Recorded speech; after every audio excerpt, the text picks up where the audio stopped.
You've been taught that explaining yourself will bring peace, that if you choose the right words, give enough details, and make your intentions clear, people will finally understand you.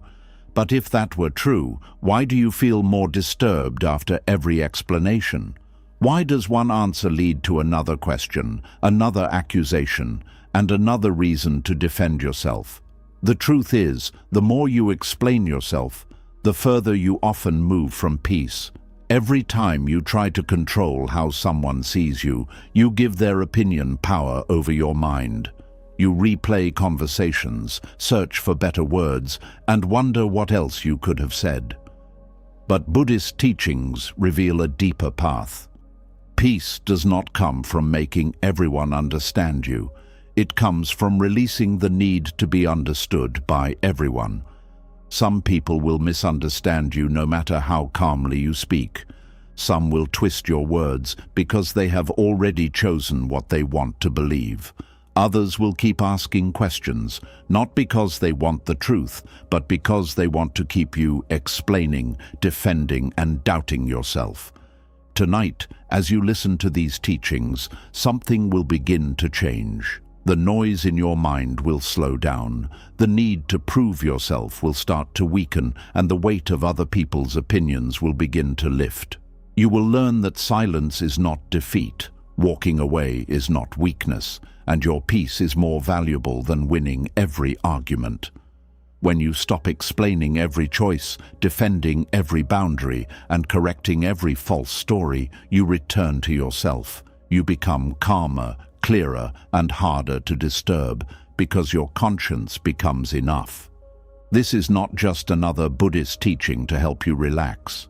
This is the beginning of freedom from the exhausting need to be understood. Are you ready? Let's begin. And this is where the struggle truly begins, because the need to be understood can feel so innocent that you may never notice how deeply it controls you. There is a quiet pain in being misunderstood. Someone hears your words but misses your meaning. Someone judges your decision without knowing what led you there. Someone tells a story about you that feels unfair, incomplete, or completely false. The moment this happens, something inside you rises. You feel an urgent need to explain, correct, defend, and prove. You want to reach into the other person's mind and rearrange their thoughts until they finally see you the way you see yourself. At first, this need may seem reasonable. You tell yourself that you only want to clear the confusion. You only want the truth to be known. You only want to protect your name. But sometimes what begins as a simple explanation slowly becomes an exhausting attachment. You stop speaking to communicate and begin speaking to control the conclusion another person reaches about you. That is where peace starts to disappear. You may explain your intention, but their expression remains cold. So you explain again. You add more details, hoping the missing piece will finally change their mind. When that does not work, you begin describing your feelings. You remind them of what happened before. You bring up evidence, messages, dates, and examples. Yet instead of feeling calmer, you become more restless. Your words increase, but your peace decreases. The problem is no longer only that they misunderstood you. The deeper problem is that you have decided you cannot feel settled until they understand you correctly. This is a hidden form of dependence. Your emotional state becomes tied to another person's interpretation. If they believe you are kind, you feel safe. If they believe you are selfish, you feel threatened. If they accept your explanation, you relax. If they reject it, your mind continues arguing long after the conversation has ended. You may lie awake, replaying every sentence. You think of stronger answers you should have given. You create a new explanation in your head, then another one. You tell yourself that next time you will speak more clearly. But beneath all these thoughts is one painful belief. I cannot be at peace while this person sees me wrongly. Buddhist wisdom teaches that suffering grows from attachment, Most people think attachment only means holding tightly to possessions, relationships, or comfort. But attachment can also be the need to control how you exist in another person's mind. You may be attached to being seen as wise, generous, innocent, loyal, successful, humble, or good. When that image is challenged, the mind reacts as if something valuable has been stolen. This is why a small misunderstanding can produce a large emotional reaction. The words may be simple, but the identity behind them feels threatened. Someone says, "You only did that for yourself," and suddenly you feel compelled to list every sacrifice you have made. Someone says, "You do not care," and you begin naming all the times you showed up. Someone calls you difficult, and you search for examples that prove how patient you have been. You are not only answering the person, you are defending the picture of yourself that you want them to hold.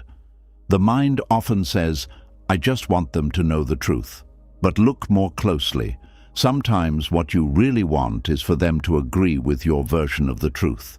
You want them to admit that you were right, that your motives were pure, that your choices made sense, and that their judgment was unfair. You may even want an apology for being misunderstood. There is nothing wrong with explaining yourself when communication is sincere and useful. Healthy relationships require clarity. Mistakes should sometimes be corrected. Confusion should sometimes be addressed. Silence is not always wisdom, but suffering begins when explanation stops being a choice and becomes a compulsion. A compulsion does not know when enough is enough. It keeps going after the message has been delivered. It keeps pushing after the other person has shown they are unwilling to listen. It keeps searching for the perfect sentence that will force understanding. It treats another person's agreement as the final permission to rest. This is why the need to be correctly understood can become an addiction. Like every addiction, it promises relief, but often creates more hunger. You believe one more explanation will calm you. For a moment, it may. Then you notice another doubtful look, another unanswered message, or another person who has heard the wrong story. The urge returns. You explain your decision to leave a relationship, even though you already know why you left. You explain why you said no, even though your boundary is clear. You explain why you changed direction, even though your life belongs to you. You explain why you are tired, why you need space, why you cannot help, why you do not agree, and why you chose differently.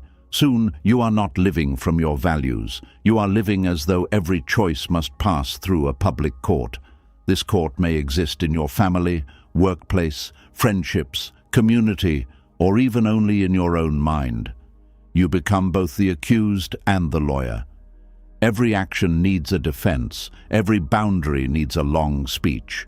Every disappointment needs a detailed explanation. You begin to believe that a simple answer is rude, silence is suspicious, and choosing yourself requires permission. But the more you build your defense, the more power you give to the court. A peaceful person does not need to prove innocence in every room. They are willing to examine themselves honestly, but they do not place their inner stability in the hands of every judge. They can listen to criticism without collapsing. They can correct a mistake without turning it into a crisis of identity. They can accept that someone may leave with the wrong impression. This does not mean they do not care. It means they understand the limits of control. You can control the honesty of your words, but not the openness of another person's mind. You can control your behavior, but not the story someone tells about it. You can offer clarity, but you cannot force understanding. You can speak with kindness, but you cannot prevent someone from hearing through anger, jealousy, fear, pride, or past wounds. People do not receive your words in an empty space. They hear you through their own experiences. A person who has been betrayed may suspect hidden motives. A person who feels insecure may hear confidence as arrogance. A person who wants control may hear a boundary as disrespect. A person who already dislikes you may twist even a gentle explanation into proof of guilt. You can spend hours trying to remove every misunderstanding, but you cannot remove the listener's history, emotions, expectations, and desires. This is difficult to accept because the mind wants a simple formula. It says, "If I speak clearly enough, they must understand." Yet clarity does not guarantee acceptance. Sometimes your message is clear and still unwanted. Sometimes the other person understands you perfectly but does not like what you are saying. They may understand your boundary and still push against it. They may understand your decision and still disagree. They may understand your pain and still refuse responsibility. More explanation will not solve a problem that is not caused by confusion. There are moments when someone keeps asking why, not because they lack information, but because they dislike your answer. They hope that if they question you long enough, you will become uncertain. They want you to soften your boundary, change your choice, or feel guilty enough to obey them. When you are addicted to being understood, you easily fall into this trap. You assume every question deserves another answer. You believe that if they are still upset, you must not have explained well enough. So you keep talking. Without noticing, you move away from your own decision and enter their emotional maze. A simple "I cannot do that" becomes a long account of your schedule, health, stress, responsibilities, and private struggles. The more you reveal, the more material they have to challenge. They tell you that your schedule is not that busy, your stress is not that serious, or your responsibilities can wait. What began as your decision becomes a debate about whether your reasons are acceptable. This is one cost of over-explaining. It turns boundaries into negotiations. A boundary does not always require a full argument. Sometimes, "No, I am not available" is complete. "That doesn't work for me" is complete. "I have decided to leave" is complete. "I do not want to discuss this" is complete. You may choose to offer context, especially in a loving relationship, but context is a gift. It is not a debt you owe before your choice becomes valid. When you believe your decision is only valid after others approve the explanation, you abandon your own authority. You stop asking, "Is this true for me?" and begin asking, "Can I make this sound acceptable to them?" Over time, this weakens self-trust. You may become unable to make small decisions without preparing a defense. You second-guess your needs before anyone has even questioned them. You hear an invisible audience inside your head, asking why, demanding proof, and warning you that people may think badly of you. This inner audience can be louder than any real person. It may have formed years ago. Perhaps you grew up in a home where every feeling had to be justified. Maybe sadness was dismissed unless you had a strong reason. Maybe saying no was treated as selfish. Maybe adults questioned your motives, doubted your memory, or made you explain simple choices again and again. You may have learned that being misunderstood was dangerous because it led to punishment, rejection, or withdrawal of affection. In such an environment, explanation became a survival skill. You learned to speak quickly, provide details, and predict accusations before they arrived. You tried to make yourself impossible to blame. You became skilled at reading faces, adjusting your words, and making your feelings sound reasonable. That skill may have helped you once, but what protected you in the past can imprison you in the present. Now, even around safe people, your nervous system may still react as though misunderstanding is a threat. A friend asks a simple question, and you give a 10-minute defense. Someone becomes quiet, and you immediately explain what you meant. A person disagrees, and your body tightens as though you must restore their approval before you can breathe. This is why the addiction to being understood cannot always be changed by telling yourself to talk less. You must also meet the fear beneath the words. Ask yourself, what do I believe will happen if this person misunderstands me? Perhaps you fear they will leave. Perhaps you fear they will tell others. Perhaps you fear being called selfish, foolish, weak, dishonest, or ungrateful. Perhaps you fear that their judgment proves something you secretly worry about yourself. The need to control perception often hides a deeper uncertainty about identity. When you know your values but do not fully trust them, every outside opinion feels powerful. If someone questions your goodness, you rush to prove you are good. If they question your intelligence, you rush to prove you are intelligent. Their doubt touches your own doubt. But when you know yourself more deeply, you do not need to answer every false judgment. You can ask, is there truth here? If there is, you learn. If there is not, you let the words pass. This is very different from defensiveness. Defensiveness rejects everything because it cannot bear discomfort. Inner stability is willing to look honestly, but does not accept every accusation as truth. Buddhist practice invites you to observe the self you are defending. What is this image that must always appear correct? Is it permanent? Is it complete? Is it even possible for one fixed description to capture a changing human being? You may be kind in one moment and impatient in another, wise in one area and confused in another, strong today and vulnerable tomorrow. No single opinion can contain your whole life. Yet the ego wants to create a solid identity and protect it from every challenge. It says, I am the good one, I am the reasonable one, I am the one who never hurts people. Then, when someone sees you differently, the ego panics. It does not want understanding, it wants certainty. But human beings cannot be reduced to simple labels. You will sometimes be misunderstood because your actions are seen from the outside, while your intentions are known only within. You will sometimes be judged based on one moment. You will sometimes disappoint people even when you act honestly. You will sometimes cause pain without meaning to. You will sometimes make decisions that are right for you but uncomfortable for others. Peace grows when you stop trying to maintain a perfect image and begin accepting your full humanity. This does not mean becoming careless about your impact. Buddhist teachings do not ask you to hide behind silence while harming others. They encourage awareness, compassion, right speech, and responsibility. If you have caused harm, listen. If your words were unclear, clarify them. If your actions were selfish, admit it. If an apology is needed, offer it without turning the apology into another defense. But once you have spoken honestly, accepted responsibility, and corrected what you can, you must release the rest. Many people apologize and then continue explaining because they want to control how the apology is received.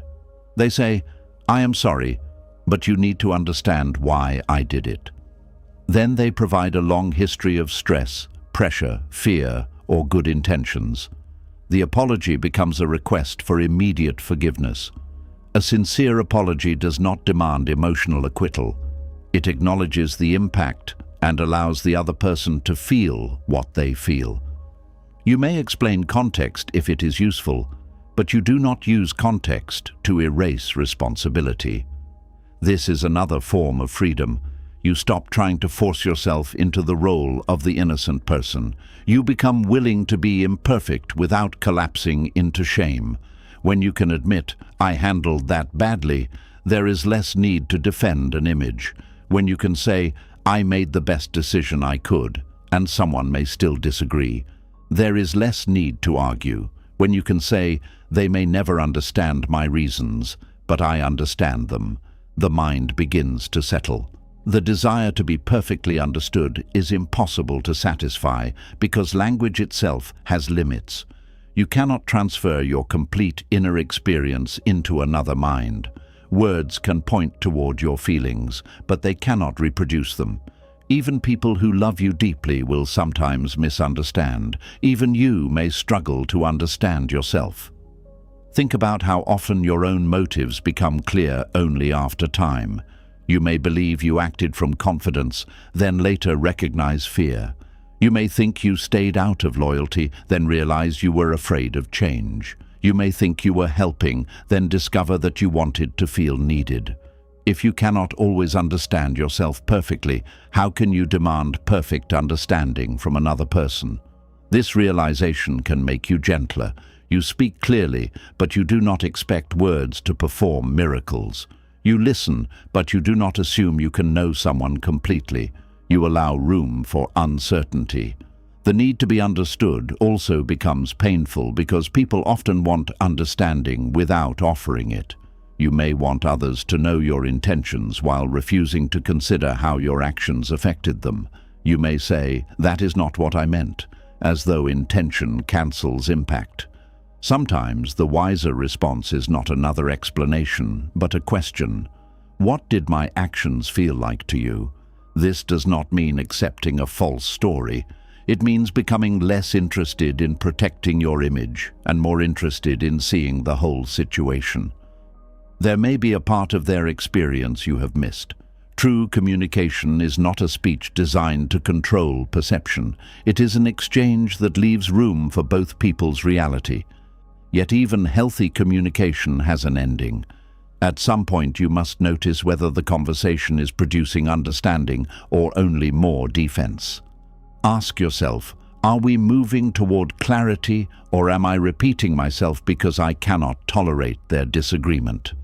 This question can save you hours of suffering. If the other person is listening, asking sincere questions, and showing willingness to understand, continue. If they are interrupting, mocking, twisting your words, or returning to the same accusation after you have answered it, more explanation may not bring peace. It may only deepen the struggle. You do not have to attend every misunderstanding like an emergency.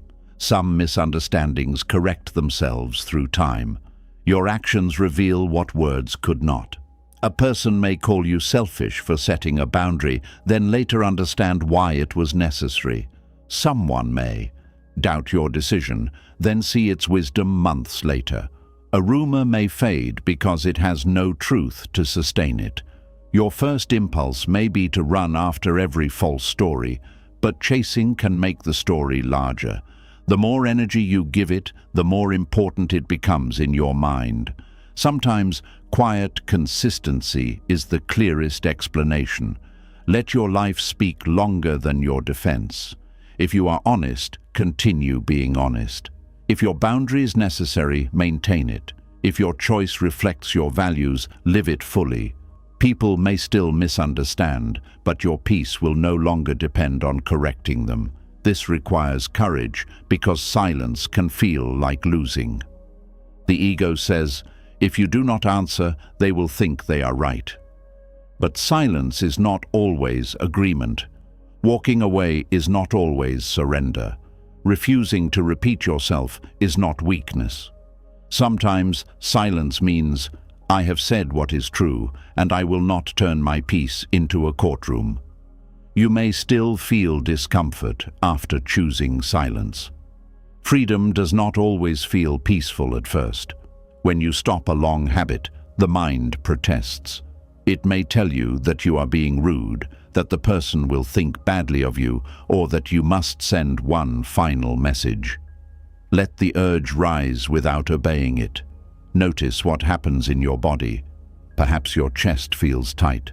Your thoughts move quickly. Your hands want to reach for the phone. Stay present. Breathe slowly. Remind yourself, discomfort is not danger. Being misunderstood is painful, but I can survive it. This is how the addiction weakens, not through one grand decision, but through small moments when you choose not to chase relief. You may write the long message and decide not to send it. You may explain once and stop. You may hear a false opinion and ask whether responding would truly help. You may allow someone to be disappointed without changing your boundary.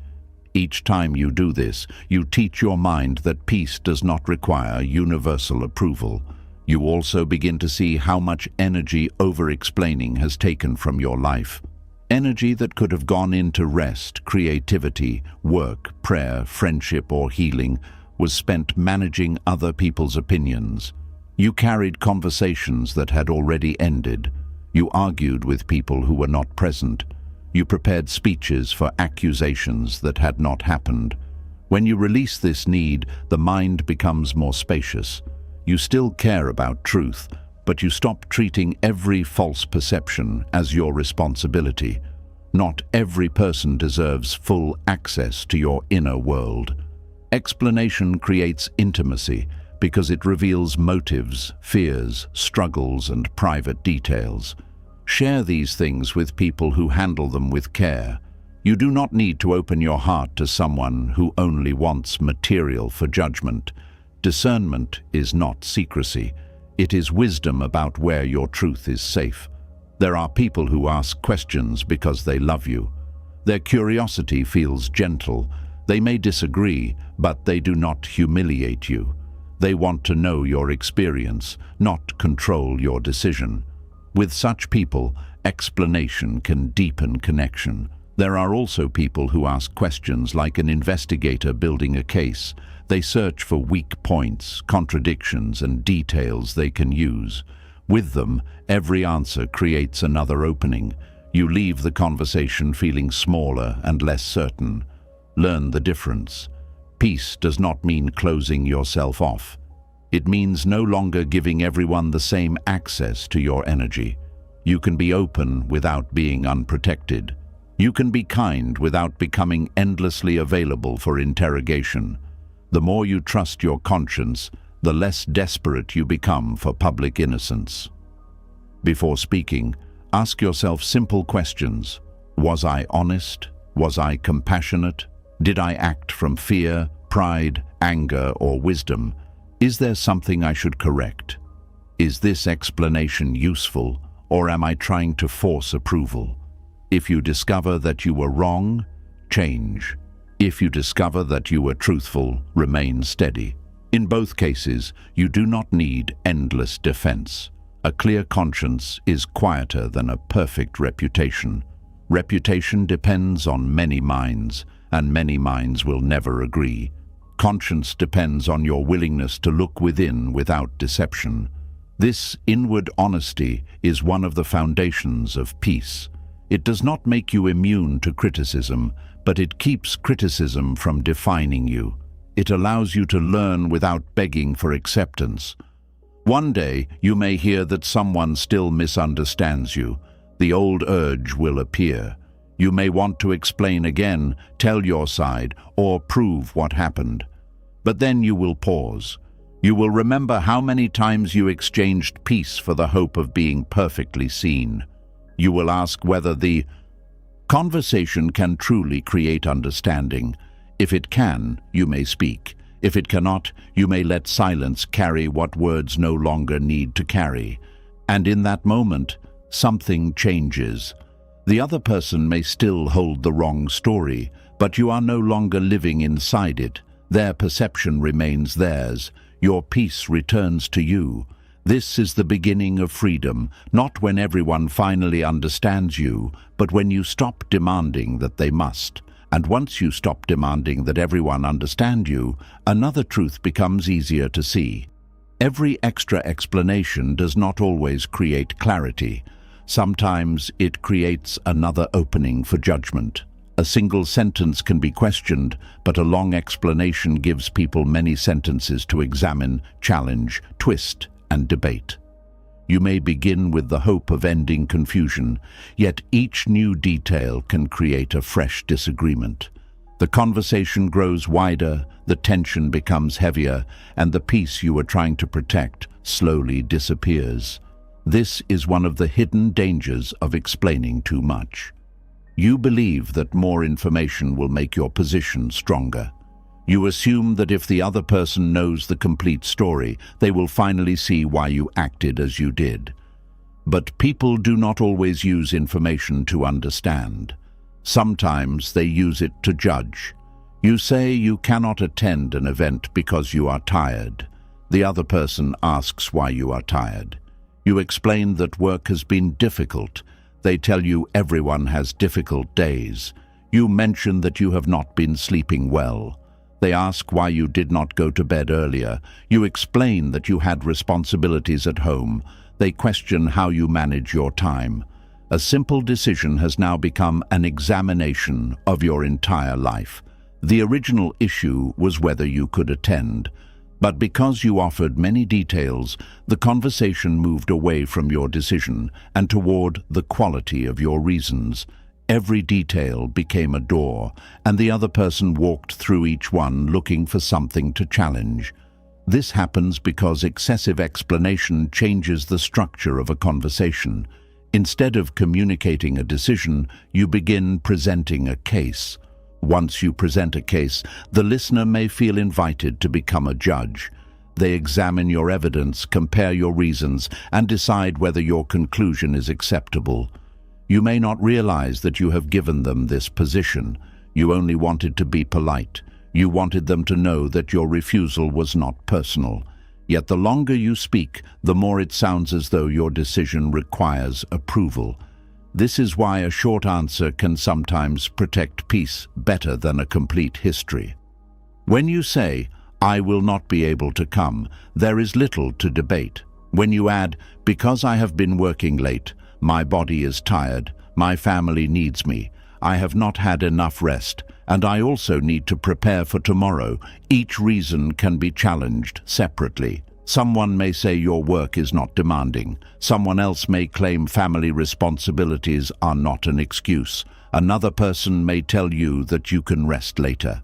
They may decide that preparing for tomorrow is less important than attending their event. The details that were meant to produce understanding become tools for pressure. This does not mean you should become cold, secretive, or unwilling to communicate. It means you should understand that clarity and quantity are not the same. A message can be long and still unclear. It can be short and completely honest. Many people over-explain because they fear that a brief answer will sound unkind. They believe that saying no without a long reason will make them appear selfish. They add details to soften the disappointment. But when the other person senses uncertainty in the explanation, they may push harder. A long answer can sometimes communicate, "I am not fully confident in my decision." It can sound like an invitation to find a solution for every reason you provide. You say, "I cannot lend you money because I have bills. I am saving for something important, and I may need money later this month." The person may respond, "How much are your bills?" Then they may ask what you are saving for. They may argue that you probably will not need the money later. They may suggest that you lend only a smaller amount. Your reasons have become problems they believe they can solve. But perhaps the real truth is simple. You do not want to lend the money.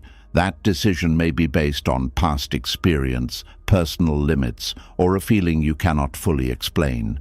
When you cover the truth with many acceptable reasons, you create openings for negotiation. The same pattern appears in relationships. You tell someone that you need space. Instead of allowing the statement to stand, you explain that you have been stressed, confused, emotionally tired, and uncertain about the future. The other person begins answering each point. They tell you that stress will pass. They promise to help with your confusion. They argue that everyone becomes emotionally tired. They offer plans for the future. The conversation becomes longer, but the central truth remains untouched. You need space. The more reasons you provide, the easier it becomes for someone to avoid the decision itself. This is especially common when people do not want to accept what you are saying. They act as though the problem is your reasoning, when the real problem is that they dislike the outcome. They may not care why you are leaving, refusing, changing, or stepping back. They only want to find a weakness that can reverse your choice. Every extra explanation gives them another place to search. This is why some conversations feel like walking through a house with endless rooms. You answer one question and another door opens. You enter that room and find two more doors. You keep moving, believing the exit must be close, but the building continues to grow around you. At some point, you must understand that the conversation has no natural ending. It will only end when you stop opening doors. Buddhist wisdom encourages careful speech. Before speaking, you are invited to consider whether your words are true, useful, timely, and kind. This teaching is not only about avoiding lies or harsh language. It also helps you recognize when more words are no longer useful. A statement may be true but unnecessary. A detail may be accurate but poorly timed. An explanation may be kind in intention but harmful to your own stability. Wisdom is not shown by saying everything you know. It is shown by knowing what the moment requires. The mind often believes that complete honesty means complete disclosure, but honesty does not require you to reveal every thought, feeling, history, or private circumstance. You can be truthful without making your inner life available for public review. Suppose someone asks why you ended a friendship. You may have many reasons. There may have been repeated disrespect, broken trust, emotional pressure, and private events you do not wish to discuss. You can honestly say, "The friendship was no longer healthy for me." That sentence may not satisfy their curiosity, but dissatisfaction does not make your answer dishonest. When you believe you must provide the entire story, you may reveal things that later become sources of gossip, distortion, or attack. Private pain can be repeated without its original meaning. A vulnerable confession can be separated from its context. Words spoken during an emotional moment can travel into rooms you never entered. Once information leaves your mouth, you cannot control where it goes or how it changes. A person may retell your explanation using different words. Another listener adds an assumption. Someone else removes an important detail. By the time the story returns to you, it may sound nothing like what you said. You then feel tempted to explain again. This creates a painful cycle. The first explanation produces misunderstanding. The misunderstanding produces another explanation. The second explanation includes more details, which produce more opinions. Soon, you are trying to correct 5 different versions of a story that should never have been shared so widely. The wish to protect your reputation can accidentally feed the very rumor you wanted to stop. Sometimes, refusing to expand a story gives it less energy. People may remain curious for a while, but curiosity often fades when it is not constantly fed. When you keep responding, you keep the issue alive. Your repeated defense tells others that the subject has power over you. This does not mean false accusations should never be answered. Serious claims may require a clear response, especially when safety, work, family, or legal consequences are involved. But even then, the strongest response is often organized, factual, and limited. Repeating the same defense emotionally to every person rarely creates justice. A clear statement can protect truth. Endless explanation often weakens it. The more you speak under pressure, the greater the chance that you will say something poorly. Fatigue changes your tone. Fear makes your words less precise. Anger introduces sentences you later regret. The person questioning you may then ignore your main message and focus on one imperfect phrase. They say, "Why did you use that word?" Or, "Your tone proves you are guilty." The entire conversation shifts toward a small mistake that occurred because you were pushed beyond your calm. Now you are defending not only the original decision, but also the way you defended it. This is another door created by excessive clarification. Each new sentence carries a new possibility of being misunderstood. The longer the conversation continues, the more chances there are for confusion. People sometimes record only the weakest part of a long explanation. They forget the 10 careful sentences and remember the one emotional statement. They may repeat that statement as though it represents everything you said. This is why calm brevity can be powerful.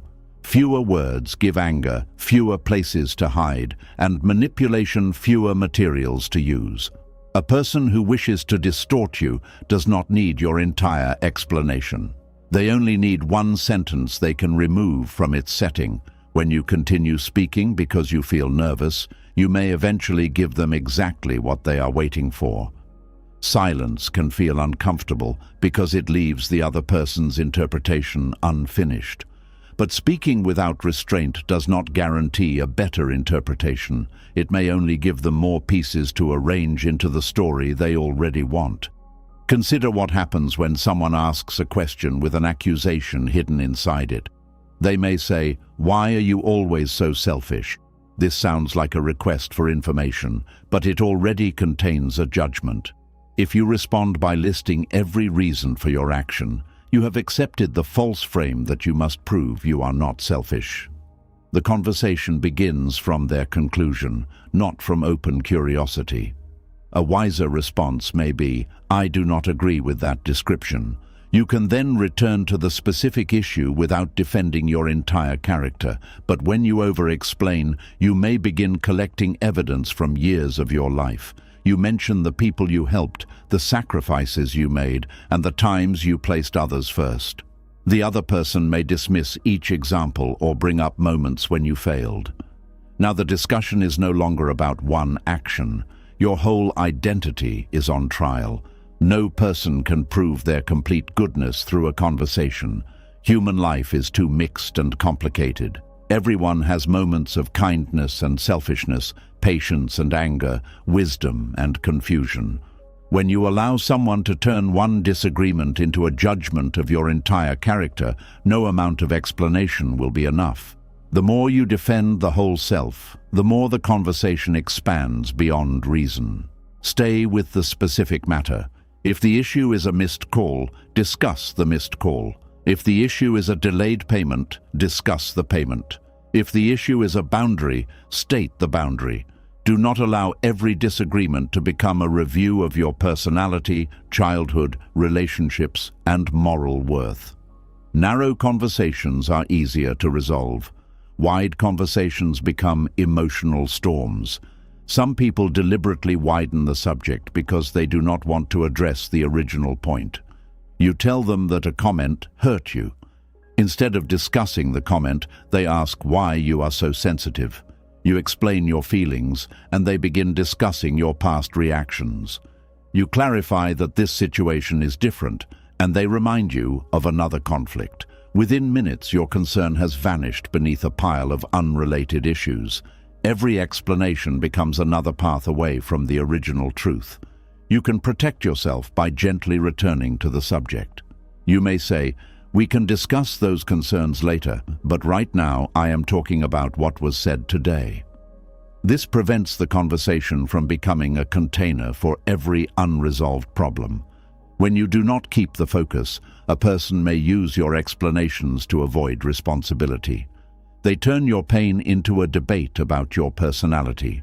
They make you explain why you deserve basic respect. You may leave feeling confused because you entered the conversation with a clear concern and ended it apologizing for how you expressed it. This confusion is often a sign that too many doors were opened. Pay attention to the direction of a conversation. Is it moving toward mutual clarity, or is it moving further from the original matter? Are both people answering questions, or are you the only person being examined? Does each explanation bring understanding, or does it produce another accusation? These questions help you recognize when communication has become interrogation. Healthy communication has balance. Both people can speak, both can ask questions, both can admit mistakes. The goal is not to defeat or expose someone, but to understand what happened and decide what should happen next. Unhealthy questioning has no balance. One person controls the direction while the other keeps defending. Every answer is treated as suspicious. Nothing is accepted as complete. The questioned person becomes increasingly emotional, and that emotion is then used against them. When this happens, explaining more is not cooperation. It is participation in a pattern that may never produce peace. You are allowed to end a conversation that has become harmful. You may say, "I have answered that," or "I do not have anything more to add." You can decide to continue later when both people are calm. You can refuse to discuss private matters in front of an audience. Ending the conversation does not mean you have lost. It may mean you have recognized that the present conditions cannot support understanding. The ego may still push you to continue. It hates leaving a question unanswered. It fears that silence will be interpreted as guilt. It wants the final word because it believes the final word controls the final story. But conversations rarely work that way. The last person to speak does not always win. The person with the longest explanation is not always believed.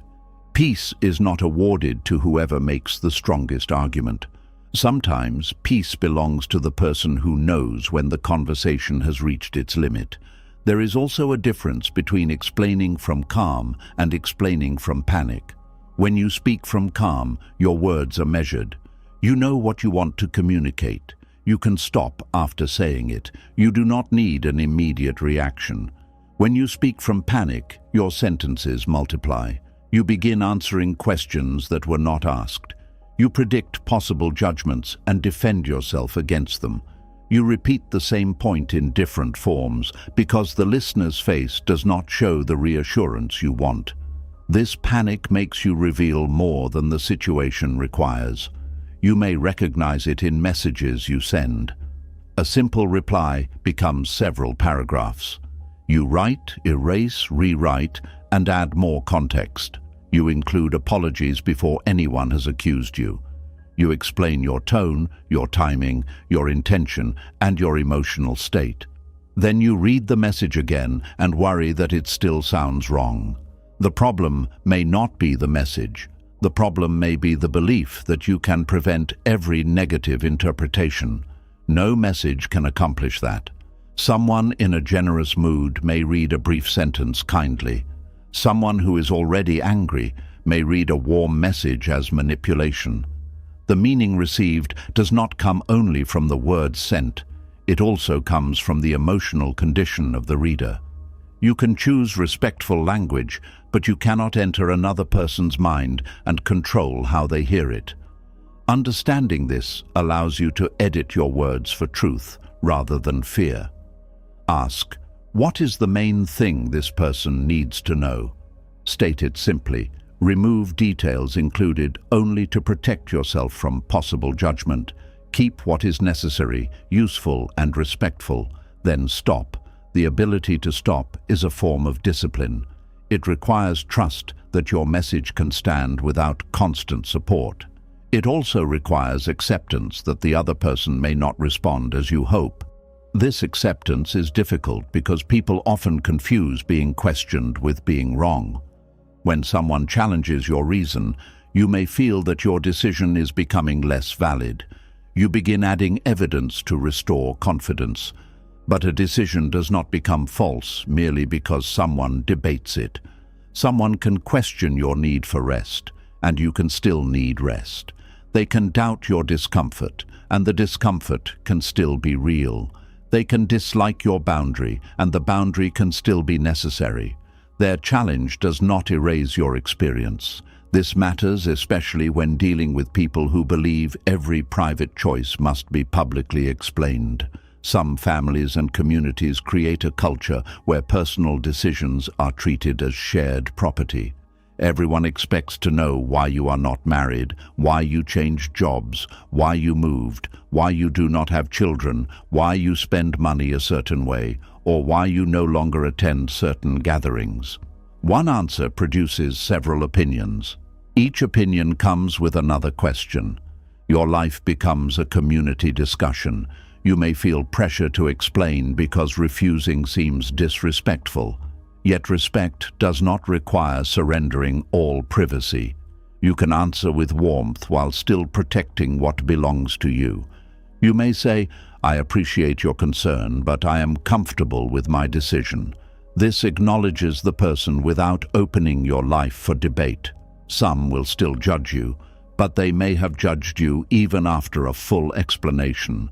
The difference is that you have not spent your peace trying to prevent the unavoidable. Judgment often says more about the judge's expectations than about your decision. A person who values tradition may judge change. A person who fears risk may judge courage. A person who never sets boundaries may judge yours as harsh. A person who survives through approval may see your independence as pride.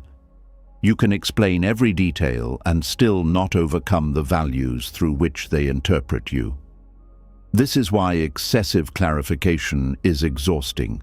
You are not only explaining an event, you are trying to cross the distance between two different ways of seeing life. Sometimes that distance can be crossed through patience and conversation. At other times, it must simply be respected. Not every difference is a misunderstanding. Some differences are genuine disagreements. You may understand each other perfectly and still choose different paths. When you mistake disagreement for confusion, you keep explaining what has already been understood. You believe the person must not understand because they do not agree. But understanding does not guarantee agreement. A parent may understand why an adult child chooses a different career and still disapprove. A friend may understand why you ended a relationship and still believe you should return. A colleague may understand your work method and still prefer another one. Continuing to explain will not remove every difference in values, priorities, or desires. Peace comes when you allow understanding and agreement to separate.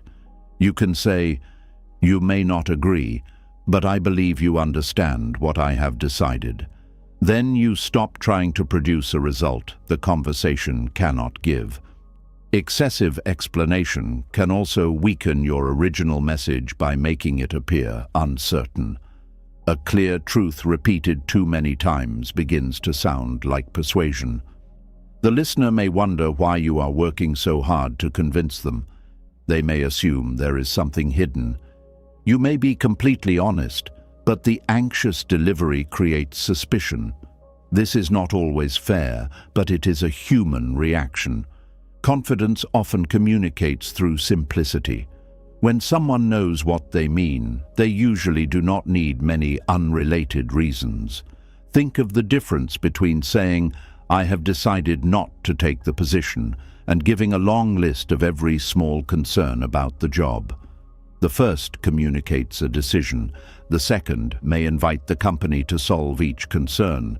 They offer more money, change the schedule, promise better support, and answer every objection. You may then feel trapped because your deeper reason was not any single concern. You simply knew the position was not right for you. By creating many doors, you gave others the impression that changing the details would change the decision. This is why it helps to know the difference between reasons and the decision beneath them. Reasons can often be debated. The decision is what you must communicate. You do not need to invent false reasons. You can say, "After considering it carefully, I have decided not to move forward." This is truthful without making every inner calculation available. You may worry that such language sounds too final. That is often exactly why it works. Final language protects decisions that are not open for negotiation. The same principle applies to conflict.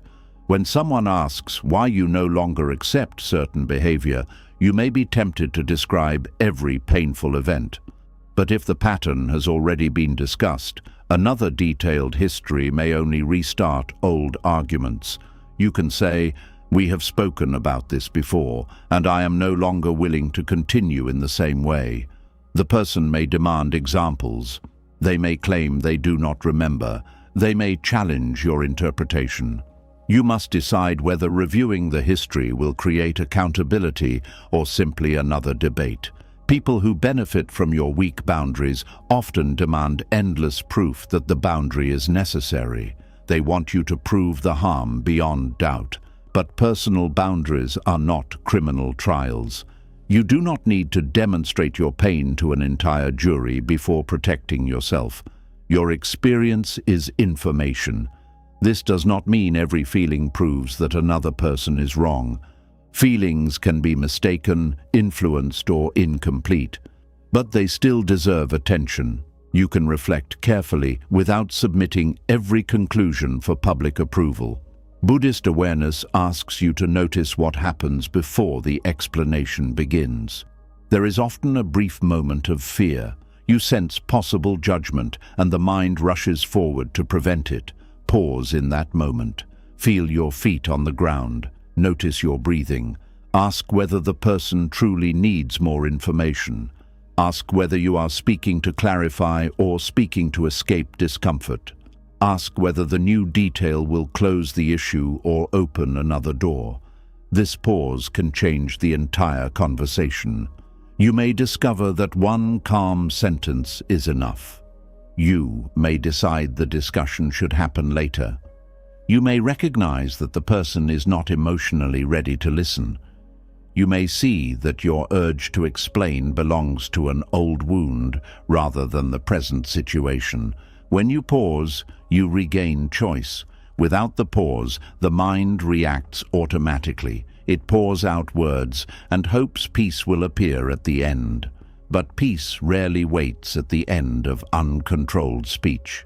It is found in awareness before speech, restraint during speech, and acceptance after speech. You speak what is needed. You leave what is not needed. Then you release the outcome. This practice may feel strange at first. People who are used to your long explanations may ask, "Is that all?" They may push for more because your old pattern gave them access to every thought behind your decisions. You can calmly say, "Yes, that is what I wanted to communicate." They may call you distant or difficult. Remember that when you change a pattern, people often experience the loss of access as a change in your personality. They may not recognize that you are becoming clearer.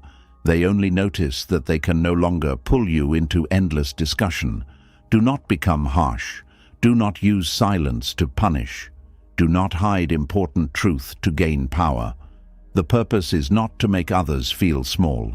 The purpose is to stop turning communication into self-abandonment. Speak with enough kindness that your brevity does not become cruelty. Speak with enough firmness that kindness does not become surrender. You might say, "I understand that you want more details, but I am not comfortable discussing them." This is both respectful and clear. You acknowledge the question without obeying it. You might say, "I have shared my reasons, and I do not think repeating them will help us." This protects the conversation from going in circles. You might say, "We see this differently, and I am willing to leave it there." This accepts disagreement without creating another battle. These responses do not guarantee that the other person will be pleased. They protect you from believing that displeasure must always be repaired through more words. The peace you seek does not come from closing every door of judgment. There will always be people who question, distort, or debate. Peace comes from learning which doors never needed to be opened. You do not have to answer every curiosity. You do not have to defend every preference. You do not have to present evidence for every feeling. You do not have to turn your private life into a public explanation. Sometimes the most truthful response is brief, because the truth itself is simple. You are tired. You need rest. You are uncomfortable. You need distance. You have considered the matter. Your answer is no. You have changed. The old path no longer fits. You do not wish to continue the conversation. The mind may insist that these statements are incomplete, but incompleteness is not always a problem. Every human interaction contains things that remain unsaid. Wisdom is knowing which unsaid things protect peace and which ones prevent genuine connection. Share more where trust is present. Share less where words are repeatedly used against you. Explain patiently when someone is sincerely trying to understand. Stop when explanation becomes a weapon in another person's hand. This is not withdrawal from life. It is intelligent participation in it. Over time, you will notice a change. Conversations that once consumed entire evenings will end sooner. Messages that once became pages will become a few honest lines. You will spend less time correcting people who are determined to judge. You will feel less pressure to make every person comfortable with your choices. Most importantly, you will begin to hear your own voice more clearly. When you are no longer creating endless explanations for others, you have more attention for your own conscience. You can reflect without performing. You can correct yourself without humiliation. You can make decisions without preparing a speech for an invisible audience. Your words become more valuable because you no longer use them desperately. You speak when speech can help. You remain quiet when words will only create more openings for judgment. You understand that not every question deserves access, not every accusation deserves defense, and not every disagreement requires another round of explanation. Then the pattern becomes clear. You once believed each explanation would close the conflict, but excessive clarification often created the conflict's next entrance. One reason invited a question, one detail invited an opinion, one defense invited another accusation. Peace began not when you found the perfect explanation, but when you stopped building more doors for judgment to enter. And once you stop opening every door to judgment, a deeper question begins to rise. Why does the mind feel so desperate to defend itself in the first place? The answer is uncomfortable, because beneath many explanations is not only a wish to communicate, but an ego struggling to protect the person it believes you must appear to be. There is a hidden fear behind the need to explain yourself. It is not always the fear that people will misunderstand what happened. Sometimes it is the fear that their misunderstanding will damage the identity you have spent years building. You do not merely want them to understand your action. You want them to continue seeing you as good, intelligent, innocent, strong, generous, responsible, or worthy. The ego does not like uncertainty around identity. It wants a clear picture.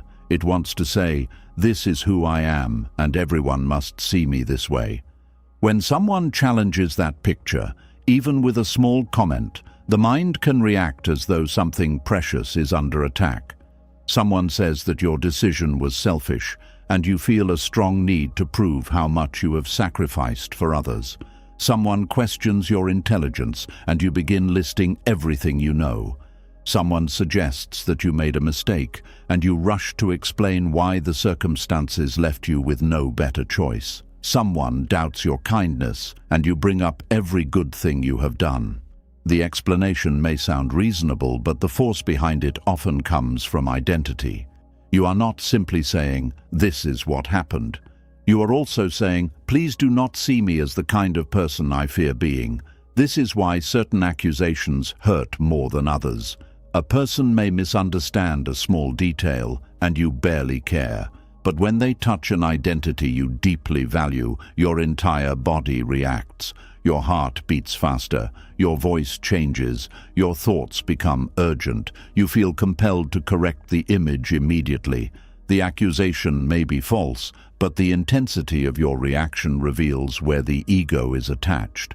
If being seen as a good person is central to your identity, any suggestion of selfishness feels dangerous. If being seen as intelligent gives you confidence, being corrected may feel humiliating. If being seen as strong protects you from vulnerability, admitting confusion may feel unbearable. If being seen as innocent gives you safety, accepting any responsibility may feel like destruction. The ego believes that if one part of the image breaks, the whole self may collapse. Buddhist teachings invite us to look carefully at this image. Who is the person you are always trying to protect? Is that identity solid, permanent, and complete? Or is it a collection of memories, labels, roles, achievements, fears, and opinions that has changed many times?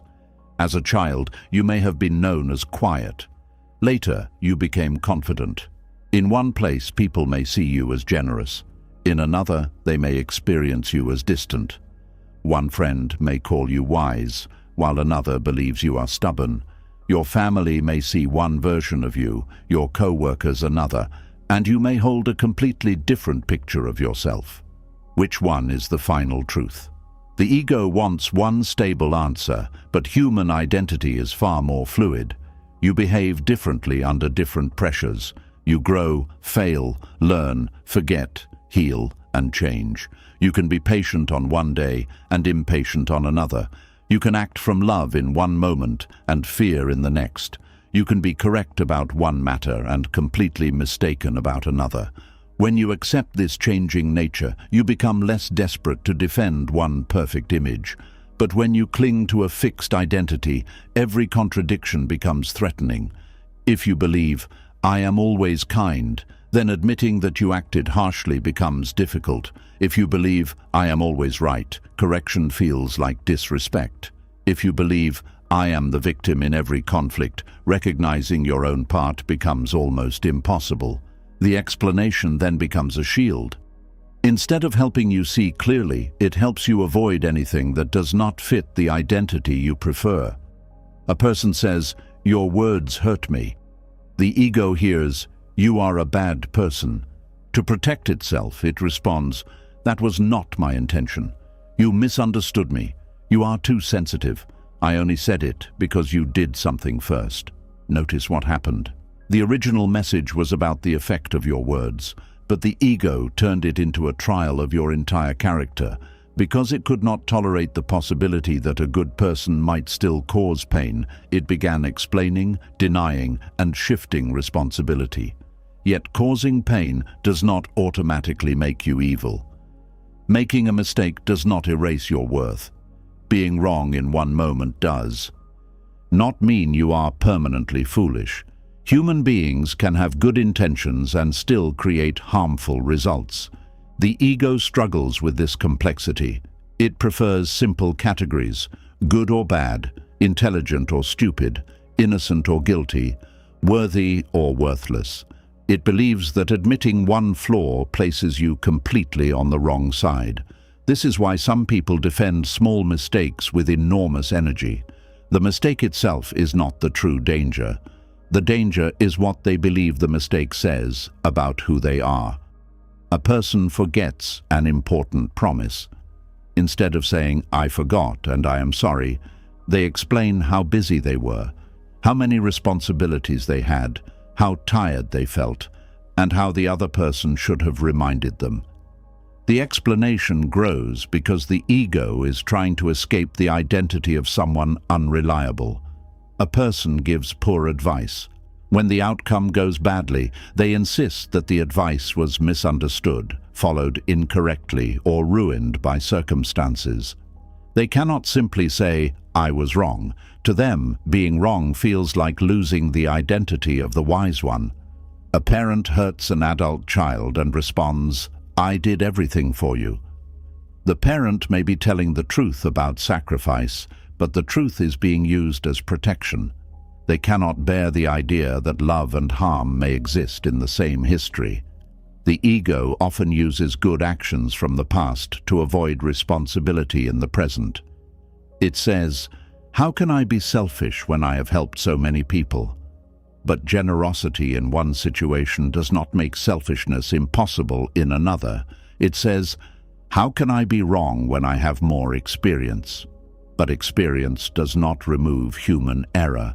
It says, "How can I have caused harm when my intention was good?" But intention and impact are not always the same. A mature mind can hold two truths at once. It can say, "I meant well and I still caused pain." It can say, "I am generally responsible and I failed this time." It can say, "I have knowledge and I still have much to learn." This kind of honesty weakens the ego's need for long explanations. The ego is not only arrogance, it can also appear as fear, shame, and constant self-protection. A person who over-explains may not seem proud. They may appear nervous, apologetic, and eager to please. Yet beneath that nervousness can be a strong attachment to being seen in a particular way. They want to appear harmless. They want everyone to know they are not difficult. They want to be seen as considerate, loyal, and easy to love. So they explain every boundary with great care. They apologize for having needs. They give reasons before making requests. They try to remove every possibility that someone might call them selfish. The identity being protected is the good person who never disappoints anyone. This identity may have formed early. Perhaps love was given when you behaved well and removed when you caused discomfort. Maybe you were praised for being helpful, quiet, obedient, or mature. You learned that your worth depended on the role you performed. You became the responsible child, the peacekeeper, the successful one, the strong one, or the person who never needed help. That role gave you safety, so you protected it. Years later, when life requires you to act outside that role, the ego becomes afraid. Saying no threatens the identity of the helpful one. Resting threatens the identity of the hard-working one. Asking for support threatens the identity of the strong one. Changing direction threatens the identity of the person who always knows what to do. Instead of accepting the change, you explain it endlessly. You want others to understand that you are still good, even though you refused. You want them to know you are still responsible, even though you are resting. You want them to know you are still strong, even though you are struggling. You want them to know you are still intelligent, even though you changed your mind. But perhaps peace requires something different. Perhaps you must allow the old identity to become less rigid. You can be helpful without always saying yes. You can be responsible without carrying everything. You can be strong and still need support. You can be wise and still change your mind. You can be kind and still disappoint someone. When you allow these truths, you no longer need to explain every action as proof that the old image remains untouched. The ego also protects the identity of innocence. It wants to believe that every conflict was caused by someone else. It carefully edits memory so that your own reactions seem necessary and the other person's reactions seem unreasonable. When challenged, it explains the full story in a way that places you in the most favorable light. It emphasizes what they did before mentioning what you did. It describes your anger as a reaction and their anger as a flaw. It presents your silence as self-protection and theirs as manipulation. This does not mean your account is completely false. The ego rarely needs to invent everything. It can protect identity by selecting which truths receive attention. It tells the parts that prove innocence and ignores the parts that require reflection. This is why honest self-examination is difficult. You must be willing to see what your preferred story leaves out. Did you interrupt? Did you make assumptions? Did you punish someone with silence?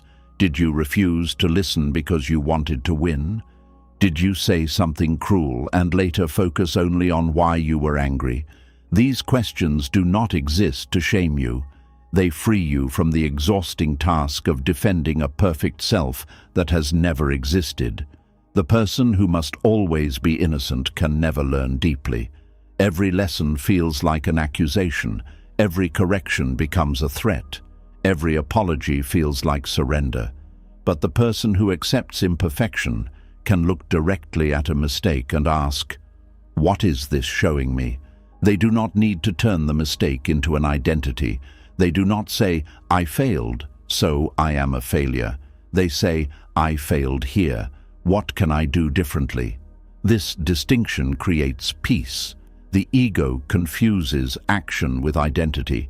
It believes that admitting a bad decision means admitting that you are a bad person. It believes that accepting ignorance means becoming unintelligent.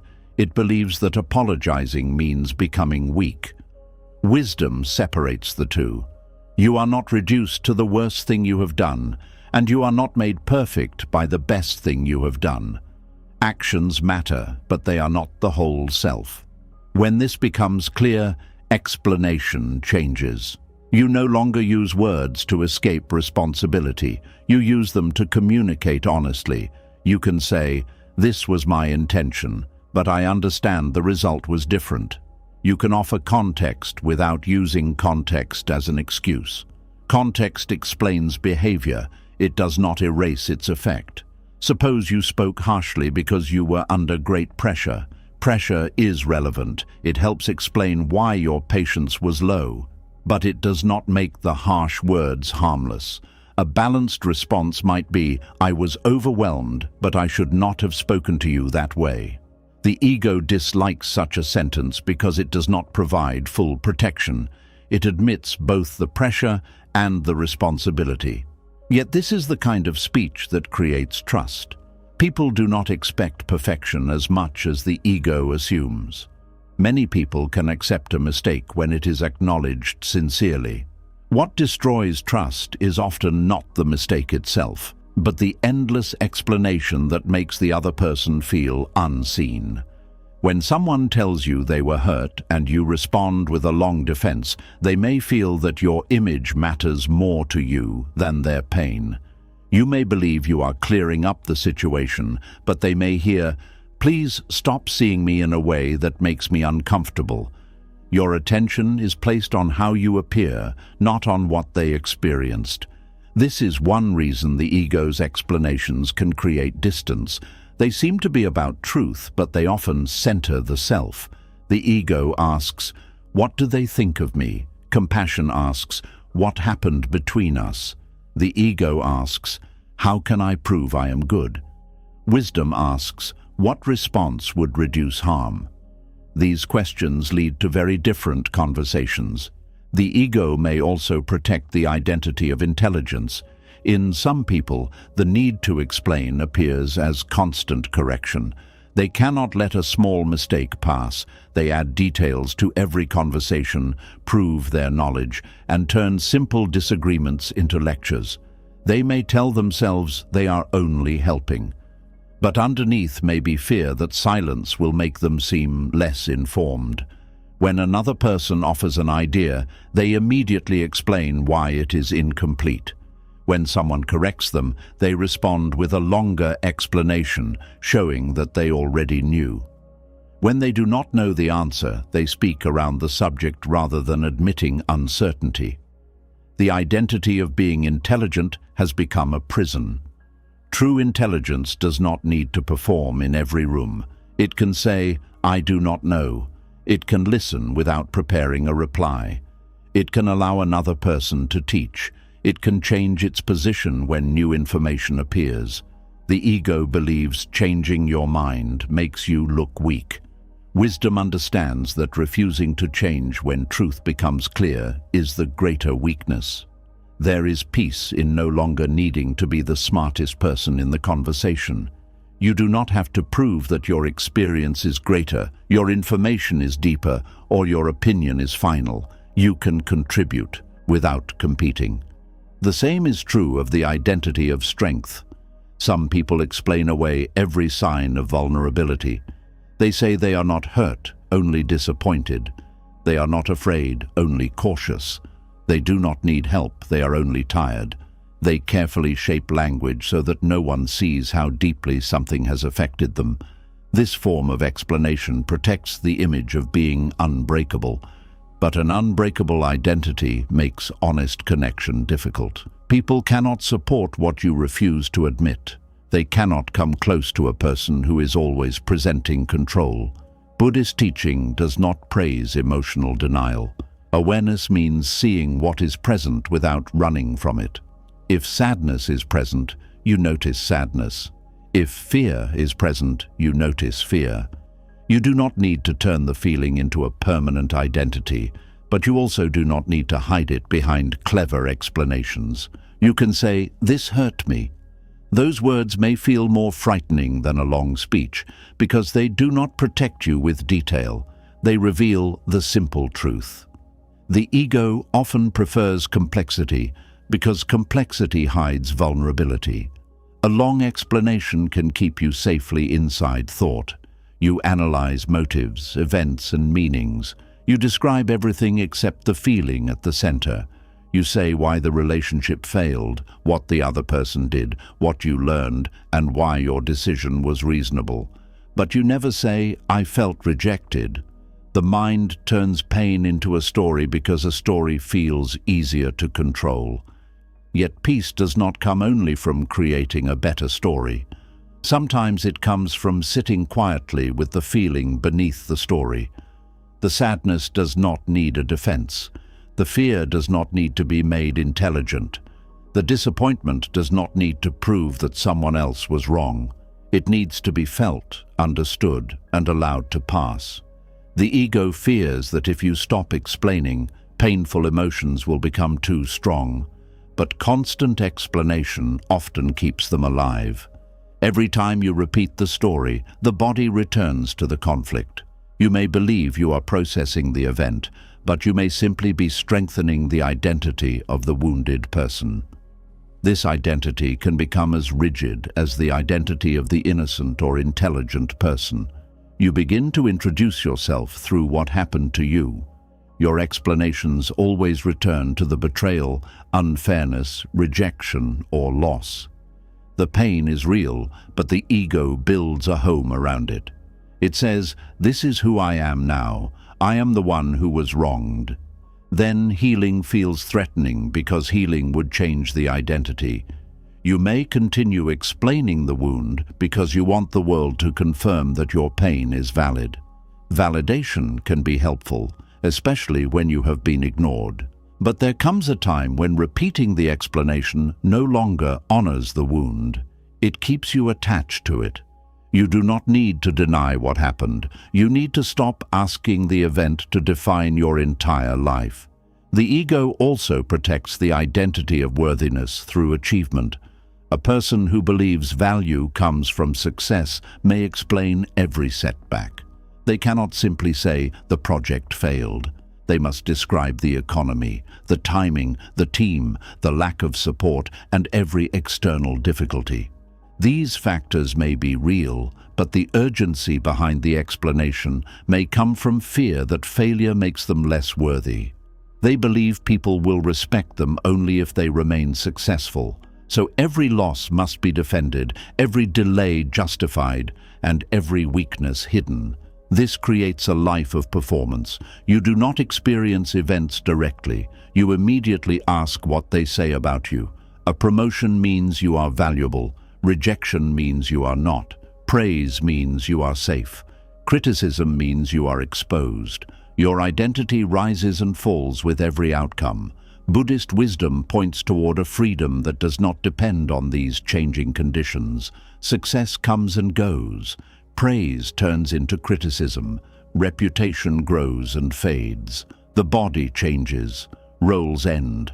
People who admire you today may forget you tomorrow.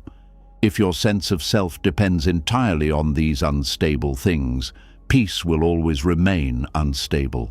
This does not mean you stop caring about your work or character. It means you stop using them as proof that you deserve to exist. You can pursue excellence without turning every result into a judgment of your worth. Then failure becomes information rather than humiliation. You can examine it calmly. You can say, "This did not work," without needing to explain why you are still valuable. Your value does not require a successful defense. A powerful practice is to notice the identity hidden inside your explanations.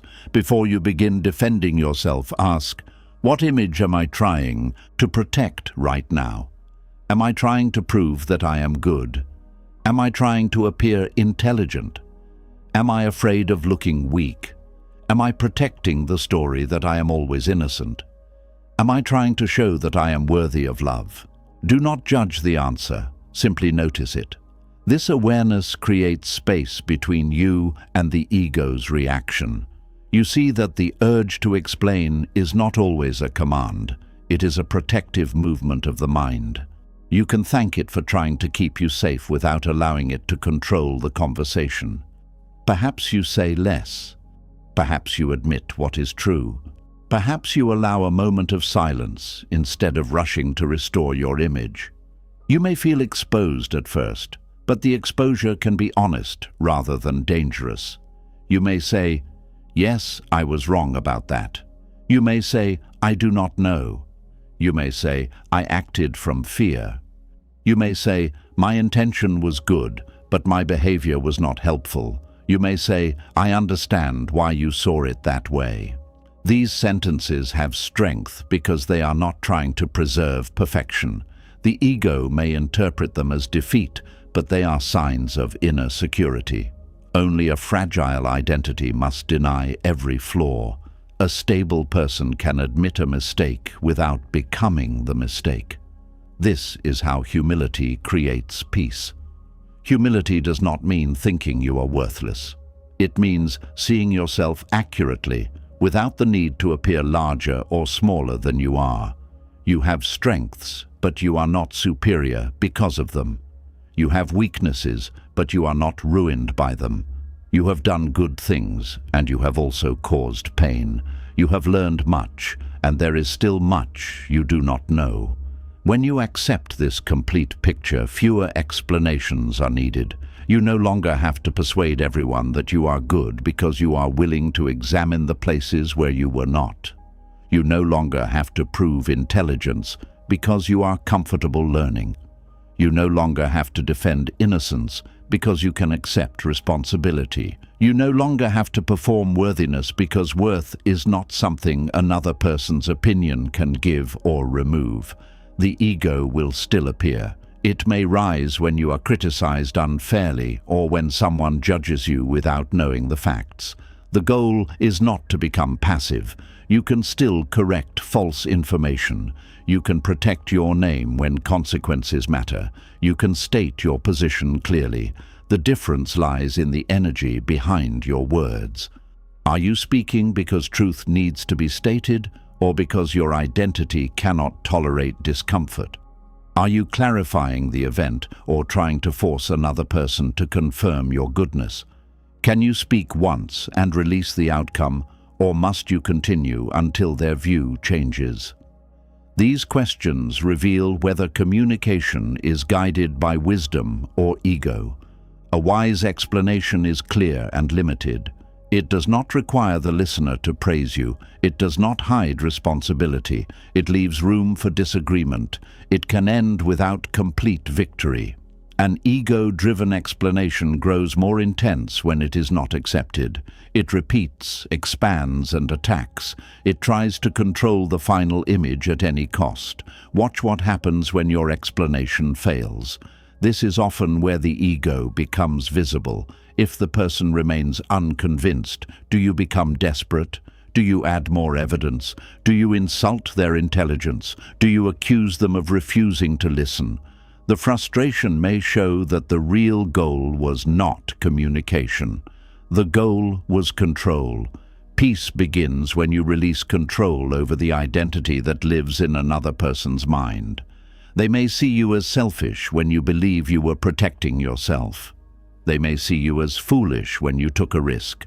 They may see you as weak when you chose not to fight. Their interpretation may be painful, but it is not your home. Your home is the awareness from which you can examine your actions honestly. There you do not need to appear perfect.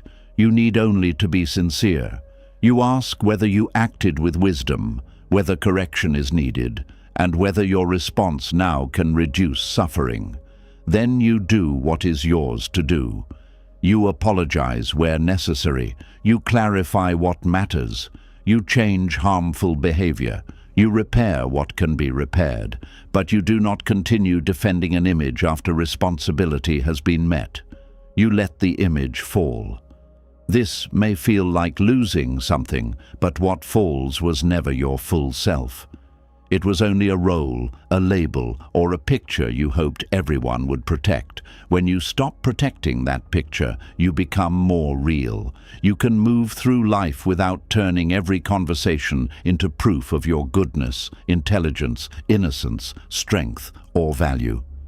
You can be misunderstood without disappearing.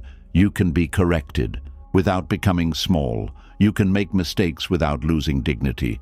You can be seen imperfectly because you no longer need another person's mind to hold the complete truth of who you are. And this is where a deeper peace begins, not in building a stronger defense around the ego, but in discovering that the identity you were defending never needed to be perfect in the first place. And when the ego no longer has to protect a perfect image, silence begins to reveal another fear. For many people, silence does not feel peaceful at first. It feels dangerous because somewhere inside they learned that being accepted depended on explaining, pleasing, and receiving permission. There is a particular kind of anxiety that appears when you choose not to explain yourself. Your body becomes restless. Your mind starts creating possible reactions. You wonder whether the other person is angry, disappointed, offended, or preparing to leave. You begin to fear that your silence will be taken as guilt, pride, disrespect, or rejection. At that moment, speaking can feel like the fastest way to make the discomfort disappear. You want to send another message, add one more detail, or ask whether everything is fine. You may tell yourself that you are only trying to communicate well, but beneath that urge may be a deeper need to restore approval. The problem is not simply that you dislike misunderstanding. The deeper problem is that another person's approval has become connected to your sense of safety. When approval feels necessary, silence feels like a risk. It creates an empty space where you cannot control what another person thinks. You do not know how they are interpreting you. You cannot see whether they still accept you. You have no immediate proof that the relationship is secure. This uncertainty can feel unbearable. Some people experience silence as freedom because they trust that disagreement does not destroy connection. Others experience it as danger because they learned that love could disappear when someone was displeased. Perhaps you grew up around people whose moods controlled the emotional atmosphere of the home. When they were happy with you, you felt safe. When they became quiet, cold, or disappointed, you became afraid. You learned to study faces, tones, and movements. You tried to discover what you had done wrong before anyone said it. You may have become skilled at filling silence quickly. You apologized before knowing whether an apology was needed. You explained your actions before being questioned. You offered help before anyone asked. You tried to repair tension before understanding its cause. These habits were not signs of weakness. They may have been intelligent responses to an environment where acceptance felt uncertain. But the nervous system does not always know when the old environment has ended. Years later, another person's silence can still awaken the same fear. A friend takes longer than usual to reply, and you begin reviewing your last conversation. A family member becomes less warm, and you search for what you may have done. A partner says, "I need time to think," and your mind immediately creates painful possibilities. You feel drawn to explain, reassure, apologize, or promise something. The silence itself has not harmed you. What hurts is the meaning your mind places inside it. The mind says, "They are upset because of me. They no longer care. I must fix this before it becomes worse. I cannot relax until they respond. If I stay silent, they may leave." These thoughts transform uncertainty into a threat. Buddhist teachings ask us to observe how the mind fills empty space. Silence has no single meaning, yet the anxious mind gives it the most painful meaning available. It treats possibility as certainty. A delayed reply becomes rejection. A serious expression becomes judgment. A disagreement becomes the beginning of abandonment. A boundary becomes proof that love is ending. The mind does not wait for truth. It rushes to protect itself from imagined loss. This is one reason silence can feel more difficult than an argument. In an argument, at least you know what the other person is saying. In silence, you are left with your own thoughts. If those thoughts are shaped by fear, the empty space becomes crowded with danger. You may prefer a painful answer to no answer because certainty feels safer than uncertainty. This creates a dependence on reassurance. You need people to tell you that they are not angry, that you did nothing wrong, that they still care, and that your decision is acceptable. The reassurance may calm you, but often only for a short time. Soon, another silence appears. You ask again, "Are you sure everything is fine?" The person says yes, but their tone does not sound convincing. Enough. You study the message for hidden meaning. You notice that they used fewer words than usual. You begin asking more questions. The reassurance cannot last because the real fear does not live in their answer. It lives in your dependence on the answer. As long as your peace depends on constant signs of approval, every change in another person's mood will disturb you. You may become extremely sensitive to small details. A person does not smile, and you assume you have disappointed them. They do not praise your work, and you wonder whether you have failed. They disagree with your choice, and you begin defending it as though disagreement means rejection. You are not only responding to what is happening, you are searching for evidence that you still belong. The need to belong is deeply human. There is no shame in wanting acceptance, affection, and connection. Buddhist wisdom does not ask you to stop caring about people. It asks you to notice when a healthy desire has become an attachment that controls your inner state. Wanting approval is natural. Believing you cannot be safe without it creates suffering. When approval becomes necessary, you may shape your entire personality around avoiding disapproval. You laugh when something hurts you. You agree when you have doubts. You accept plans you do not want. You hide opinions that may create tension. You give long explanations whenever you choose yourself. Silence feels dangerous because silence leaves your real choice standing without decoration. A simple refusal exposes the fact that you have a will of your own. A quiet boundary reveals that you are not asking permission. A pause before answering shows that you are considering yourself, not only the other person's comfort. For someone trained to earn acceptance through obedience, this can feel almost rebellious. You may know logically that you are allowed to say no, yet your body reacts as though you have done something wrong. You may understand that adults can make independent choices, yet you feel like a frightened child waiting to be punished. This is because emotional learning is often deeper than intellectual understanding. You can know that silence is safe while still feeling that it is unsafe. The answer is not to shame yourself for this reaction. Shame only adds another layer of fear. The answer is to become curious about what your silence seems to threaten. Ask yourself, what am I afraid will happen if I do not explain? Perhaps you fear being seen as rude. Perhaps you fear being excluded. Perhaps you fear that someone will withdraw affection. Perhaps you fear conflict because conflict once led to cruelty, humiliation, or emotional distance.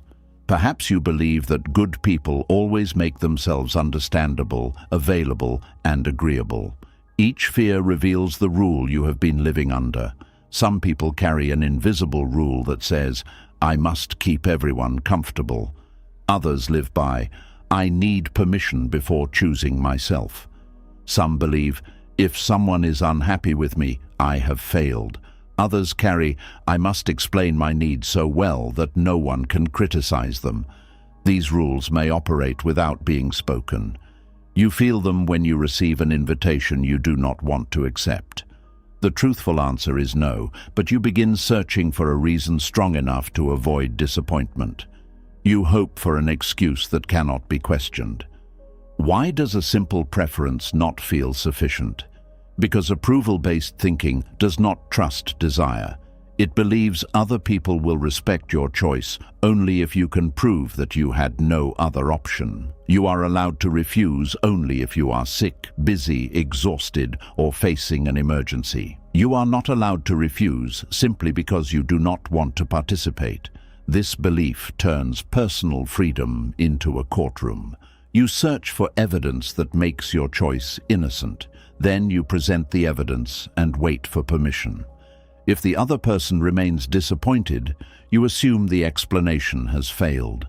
But disappointment is not always evidence that you did something wrong. Someone can feel disappointed and still respect your decision. Someone can dislike your boundary without being harmed by it. Someone can wish you had chosen differently while accepting that the choice belongs to you. Approval-based anxiety confuses another person's discomfort with your guilt. This confusion makes silence feel cruel. You believe that if you do not comfort, explain, and reassure, you are causing unnecessary pain. But sometimes what the other person is experiencing is not harm. It is the natural frustration of not getting what they wanted. You are not responsible for removing every difficult emotion from another adult's life. This does not mean becoming uncaring.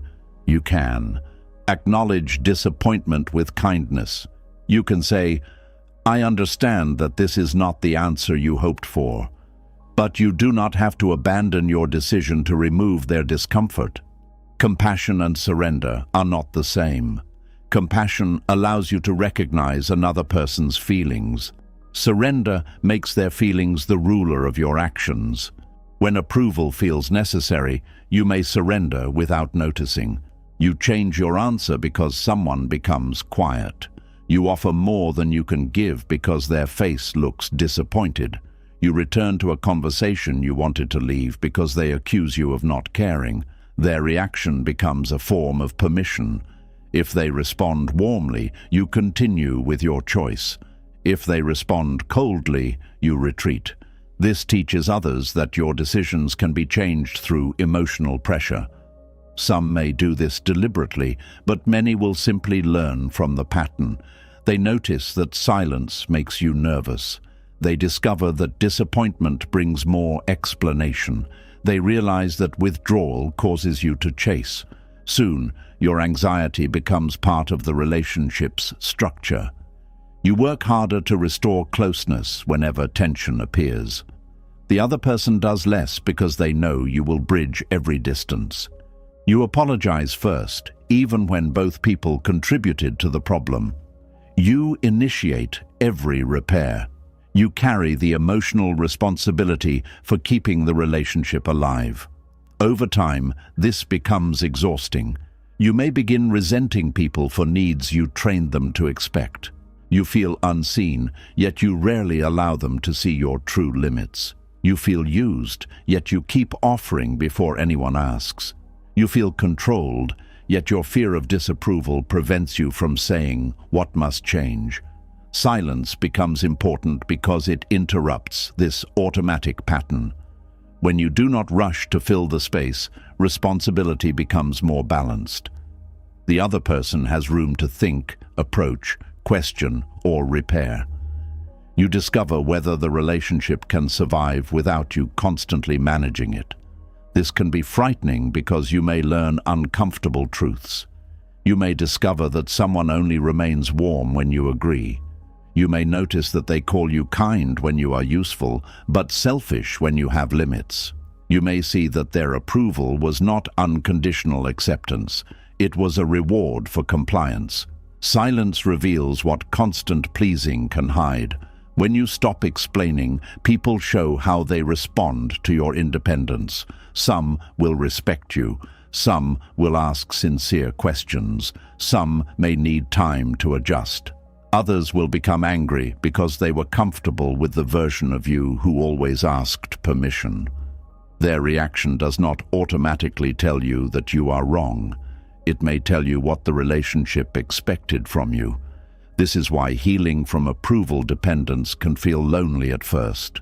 The old way brought quick closeness, even if that closeness required self-denial. The new way may create temporary distance while relationships learn to meet the real you. You may be tempted to return to the old pattern because discomfort feels like failure. But growth often changes the relationships around it. When you stop performing agreement, some conversations become more honest. When you stop apologizing for your needs, some people learn to respect them. When you stop chasing after every silence, some relationships become more balanced. Others may fade. This loss can hurt, but not every connection is meant to survive your self-respect. Some bonds are built around roles that prevent growth. When the role changes, the bond is tested. Buddhist non-attachment does not mean becoming indifferent to loss. It means accepting that clinging cannot create genuine connection. If someone stays only because you constantly abandon yourself, the relationship is already costing too much. Real acceptance does not require you to disappear. A person who truly values you may still feel disappointed, but they will not make love dependent on obedience. They can disagree without punishing. They can ask for clarification without demanding a defense. They can take space without using silence as a weapon. It is important to distinguish peaceful silence from manipulative silence. Peaceful silence creates room. It may be used to calm down, reflect, or prevent harmful speech. The person may communicate that they need time and return when they are ready. Manipulative silence is used to produce fear. It withdraws warmth until you submit. It makes you guess what is wrong. It refuses reasonable communication while watching you become increasingly desperate. People who depend on approval are especially vulnerable to this behavior because silence touches their deepest fear. They may do almost anything to end the emotional distance. They apologize for things they did not do. They accept blame they do not understand. They reverse boundaries. They promise greater obedience. The temporary return of warmth feels like relief, so the pattern becomes stronger. If you recognize this pattern, remind yourself that love should not require panic. Conflict may be uncomfortable, but healthy relationships do not regularly use fear of abandonment to produce compliance. You may need to respond differently. Rather than sending many messages, you can communicate once. I am willing to talk when we can both speak respectfully. Then you return to your own life. The waiting may feel painful. Your mind may tell you to reach out again. But each time you resist the urge to chase, you strengthen your ability to remain present without external reassurance. This is not a game of pretending not to care. It is a practice of caring without abandoning yourself. There is also an internal form of approval seeking. Even when no one is present, you may carry imagined judges in your mind. You predict what family, friends, neighbors, or co-workers would say about your decision. You prepare explanations for conversations that have not happened. You may reject your own desire before anyone else has the chance. You think they would never understand, and immediately choose what seems acceptable. The fear of possible disapproval controls you even in private. This is how deeply approval can become connected to identity. You no longer need an actual person to give permission. The mind creates an audience and performs for it. A useful practice is to notice whose voice appears when you question yourself. Does it sound like a parent, teacher, partner, religious leader, or former friend? Does the voice call you selfish, foolish, lazy, ungrateful, or irresponsible? You may discover that the person is no longer controlling your choices directly, but their judgment continues inside you. Silence gives you an opportunity to hear these inherited voices. This is one reason it can feel uncomfortable. When external noise stops, internal pressure becomes clearer. Do not immediately believe every voice you hear. Ask whether the rule still serves truth. Ask whether the judgment is fair. Ask whether the choice actually causes harm or simply breaks an old expectation. Sometimes what you call guilt is not moral guilt. It is the discomfort of no longer obeying. Moral guilt points toward genuine harm. It invites responsibility, apology, and correction. Conditioned guilt appears when you do something healthy that others once discouraged. It appears when you rest, say no, protect privacy, or choose a different path. The feeling may be similar, but the source is different.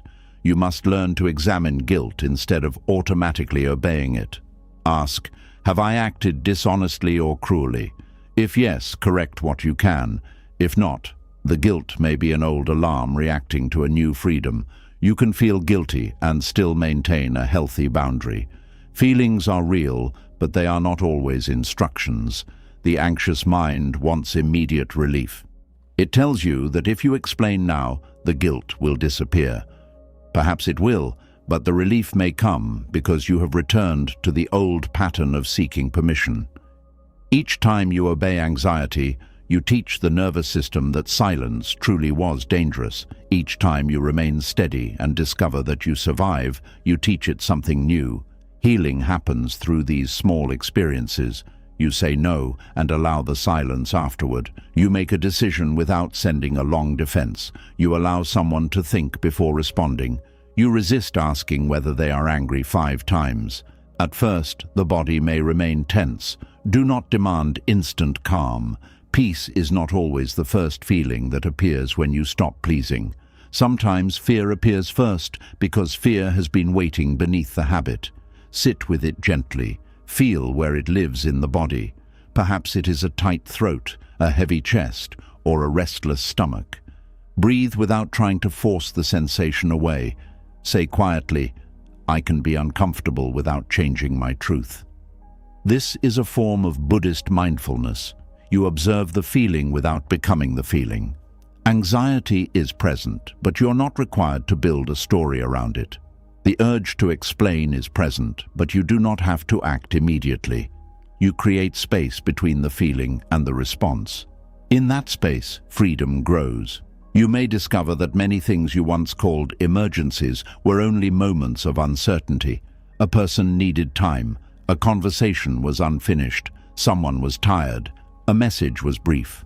The relationship had not ended. You had simply entered an old fear, not every. Silence is rejection. Sometimes people are processing. Sometimes they are busy. Sometimes they do not know what to say. Sometimes they are respecting your decision even though they do not like it. An anxious mind often treats silence as a message, but silence may simply be silence. Even when silence does mean disapproval, you can still survive it. This is one of the most important truths to learn. Someone may not approve of you, and your life can continue. Someone may misunderstand your boundary, and your dignity can remain. Someone may withdraw because you changed, and the pain will not destroy you. The fear says, "I need everyone's acceptance." Experience slowly teaches, "I need honest relationships, but I do not need universal permission." There is a difference between being rejected and rejecting yourself. Another person's disapproval may hurt for a time, but when you abandon your own values to avoid their disapproval, the pain travels deeper. You may preserve the relationship while losing trust in yourself. Each time you speak against your truth to keep approval, you send yourself a quiet message. Their comfort matters more than my inner honesty. Over time, this can create emptiness. You may be surrounded by people and still feel unknown because they are accepting the version of you that was designed for them. Silence can help end this performance. When you stop immediately explaining, you give yourself time to ask what you truly think. You notice whether you actually agree. You feel whether a request is too much. You recognize when you are about to say yes from fear rather than willingness. A pause is not disrespect. It is a place where honest choice becomes possible.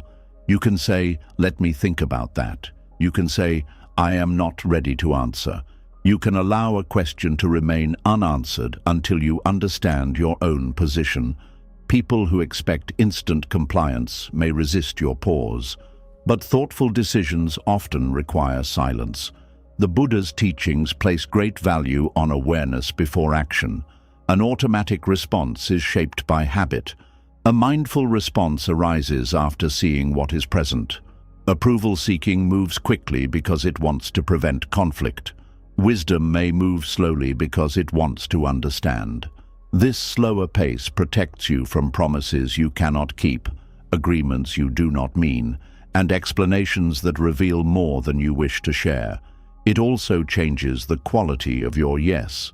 When you know you can say no, your yes becomes more honest. You help because you choose to help, not because fear pushed you. You spend time with someone because you value the connection, not because you are trying to avoid guilt. Approval dependence does not only damage boundaries, it also weakens generosity by filling it with hidden pressure. You may give while secretly hoping the person will love you more.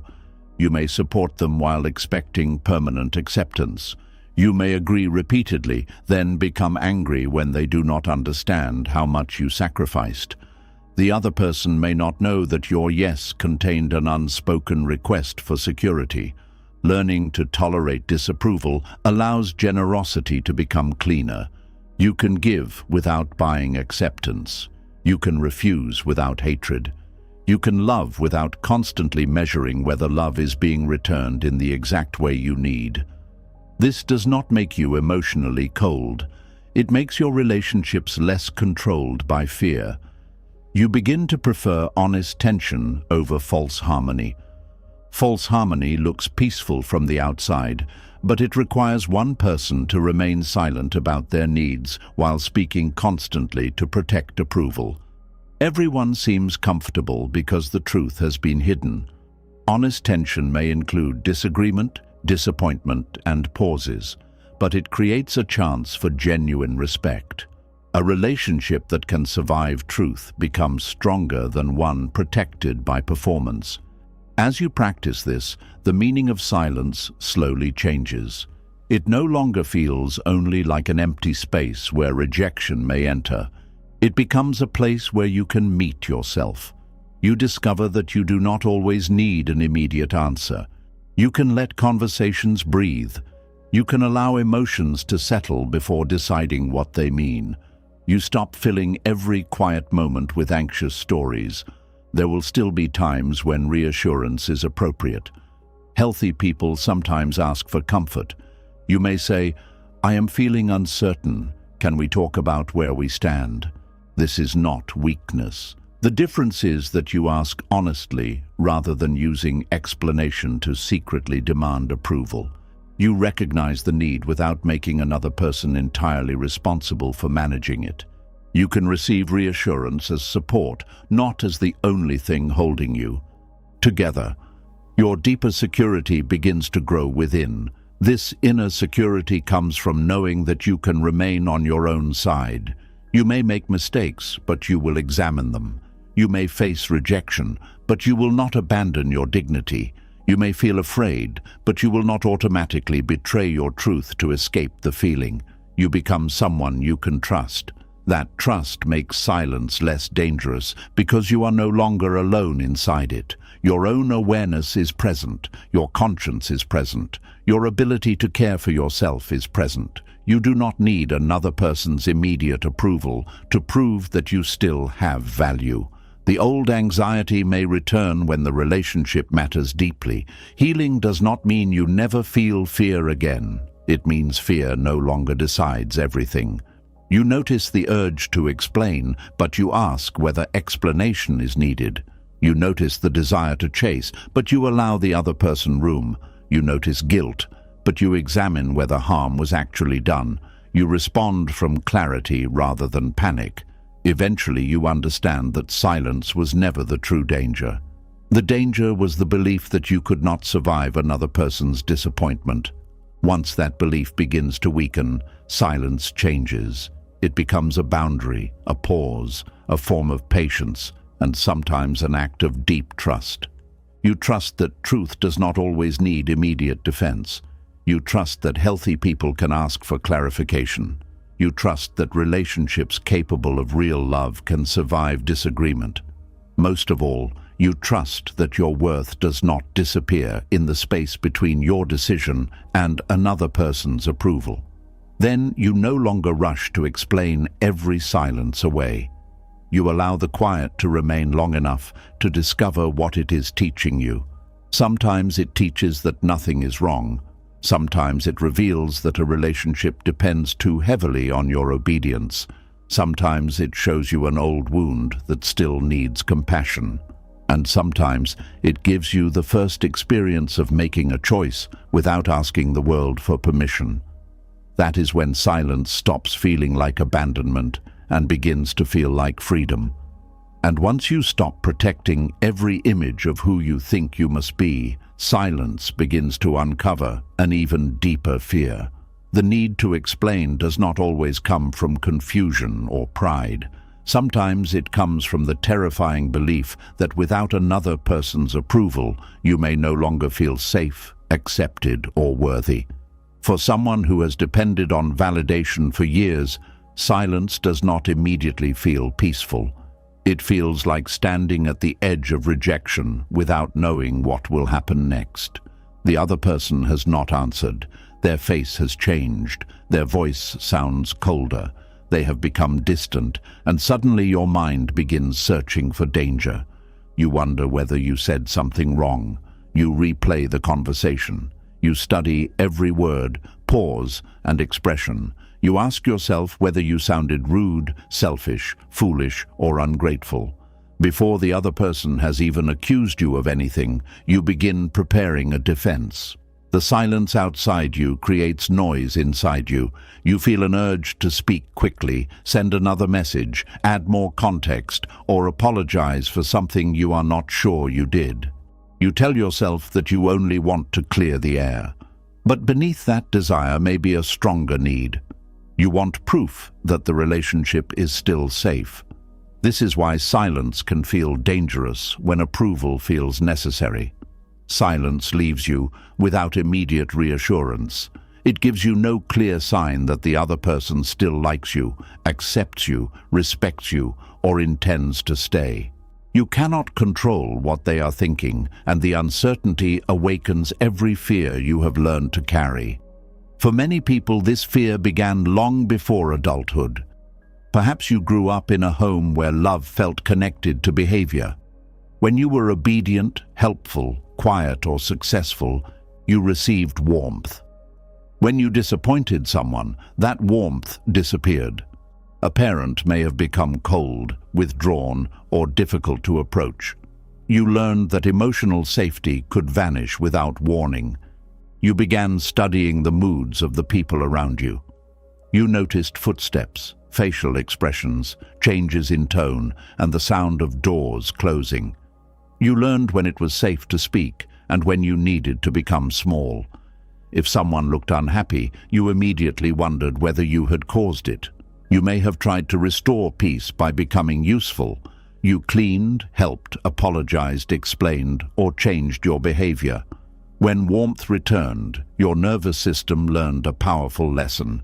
Approval means safety, and disapproval means danger. This lesson can remain active even when you are no longer living in that environment. As an adult, a delayed reply may bring back the same fear. A friend does not respond for several hours, and you begin wondering whether they are upset. A partner says they need space, and your mind hears that the relationship may be ending. A supervisor gives no reaction to your work, and you assume you have failed. You are not only reacting to the present moment. Your body may be remembering every earlier moment when silence came before punishment, rejection, or emotional withdrawal. This is why telling yourself to relax may not be enough. The fear is not always logical. It is often stored as an emotional expectation. Your mind knows that one quiet message does not prove rejection, but your body reacts as though rejection has already begun. The chest tightens, the stomach turns, your thoughts become faster. You feel driven to do something immediately. That urgency is important to observe. An anxious mind believes that quick action will prevent loss. It says, "Explain now before they misunderstand you. Apologize before they become angrier. Ask whether everything is fine. Do not let the silence continue." The mind treats uncertainty as an emergency, but uncertainty is not always danger. Sometimes it is simply a space where the answer has not yet appeared. The other person may be tired, busy, distracted, or unsure of what to say. They may be thinking carefully. They may need time to understand their own feelings. Their silence may have nothing to do with you. Yet when approval feels necessary, the mind places itself at the center of every change. It assumes that another person's mood must be a response to something you did. This is not because you believe you are more important than everyone else. It is often because responsibility once gave you the illusion of control. If every bad mood is your fault, then perhaps you can fix every bad mood. If you can discover what you did wrong, perhaps you can restore safety. Believing everything is your responsibility can feel less frightening than accepting that you cannot control everything. Buddhist wisdom asks us to notice how the mind creates suffering by adding stories to what is present. The present fact may be simple. Someone has not replied. But the mind adds, they are angry. Then it adds, they no longer want me. Then, I have ruined everything. Within moments, one unanswered message becomes a complete story of abandonment. The suffering does not come only from the silence. It comes from the meaning attached to it. Mindfulness invites you to separate the fact from the story. The fact is what can be observed. The story is what fear predicts. The fact may be their message was brief. The story may be they are losing interest in me. The fact may be they disagreed with my decision. The story may be they no longer respect me. The fact may be they need time alone. The story may be I am being abandoned. This separation does not mean your fears are foolish. It means you do not have to treat every fear as truth. When you can see the story as a story, you create room for other possibilities. More importantly, you create room to remain still instead of reacting immediately. Remaining still can feel extremely uncomfortable for someone who has learned to survive through approval. You may feel as though you are doing nothing while danger grows. But sometimes, doing nothing for a moment is the wisest action available. A pause allows emotions to settle. It prevents you from sending words created by panic. It gives the other person space to respond freely rather than under pressure. Without a pause, your need for reassurance can become overwhelming to both people.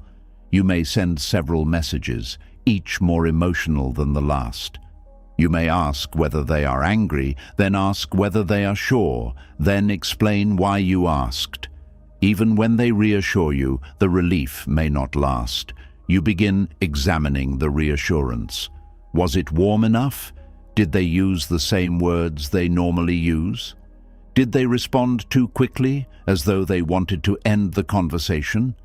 Did they respond too slowly, as though they were uncertain? Approval cannot create lasting peace when the mind does not trust it.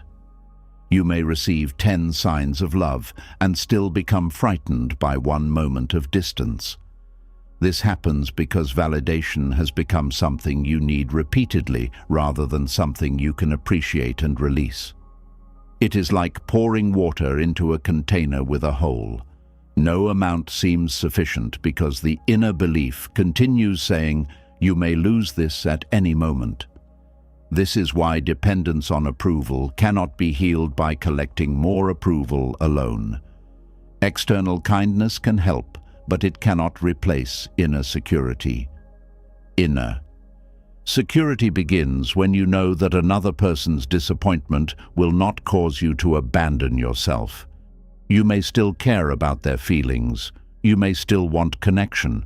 But you no longer believe that their acceptance determines whether your needs, choices, or feelings are valid. This difference becomes especially clear when you set a boundary. You tell someone you cannot help them, attend an event, lend money, or continue a particular conversation. The moment the words leave your mouth, you watch their reaction. Their face falls, their voice becomes quieter. Perhaps they say nothing. Immediately you feel pressure to explain. You begin listing your responsibilities, exhaustion, financial limits, or personal struggles. You hope your reasons will remove their disappointment. If they remain unhappy, you add more. The hidden goal is no longer communication, it is permission.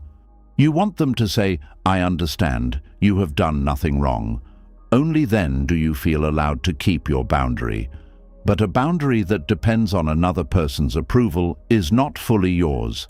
It exists only while they agree that your reason is good enough. This keeps you emotionally dependent.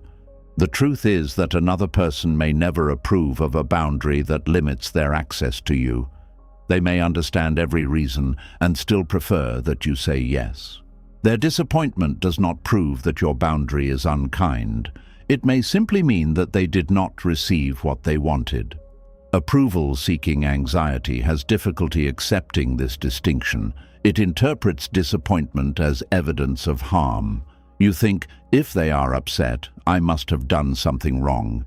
But people can be upset by decisions that are honest, necessary, and healthy. A child may be upset when a parent says no. A friend may be disappointed when you cannot attend. A relative may dislike that you no longer accept disrespect. Their feelings are real, but they do not automatically become instructions for you. Compassion allows you to recognize another person's feelings without making yourself responsible for removing all of them. You can say, I know this is disappointing. You can express care. You can listen if they speak respectfully. But you do not have to change your answer simply because silence makes you nervous. This is difficult for people who were rewarded for keeping everyone happy.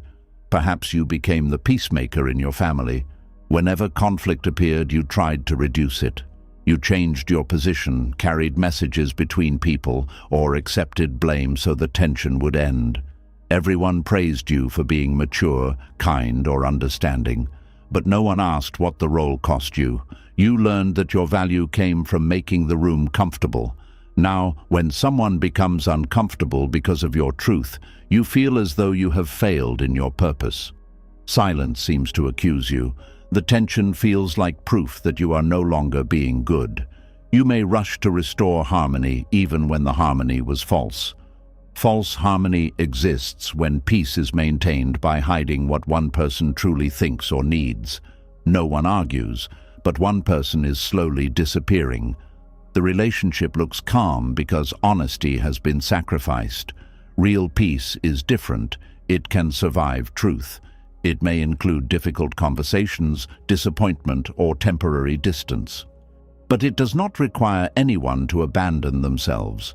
When approval feels necessary, false harmony may feel safer because it gives immediate relief. You agree, the other person smiles, and the tension ends, yet your own resentment begins quietly. Each time you silence your needs to preserve approval, you teach yourself that your truth is dangerous. Eventually, you may no longer know what you want. You become so skilled at reading others that you lose contact with your own feelings. Someone asks what you prefer, and you immediately wonder what answer will please them. Someone asks whether you are hurt, and you say no because admitting pain might create conflict. Someone offers a plan, and you agree before checking whether it works for you. Your attention moves outward before it moves inward. This is why healthy silence can be transformative. A pause gives you time to return to yourself. Before answering, you can ask, what do I actually feel? What can I truly give? Would I still choose this if I knew the other person might be disappointed? These questions help separate genuine generosity from fear-based obedience. A yes given freely feels different from a yes given to prevent rejection. A free yes may require effort, but it does not create the same hidden resentment. A fearful yes carries tension because part of you wanted to refuse. When you learn to tolerate the silence before answering, your choices become more honest. You can say, let me think about it. This may sound simple, but for someone who depends on approval, it can be a powerful act. It delays the automatic response that has controlled them for years. The other person may not like the delay. They may pressure you for an immediate answer. Their urgency may awaken your old fear.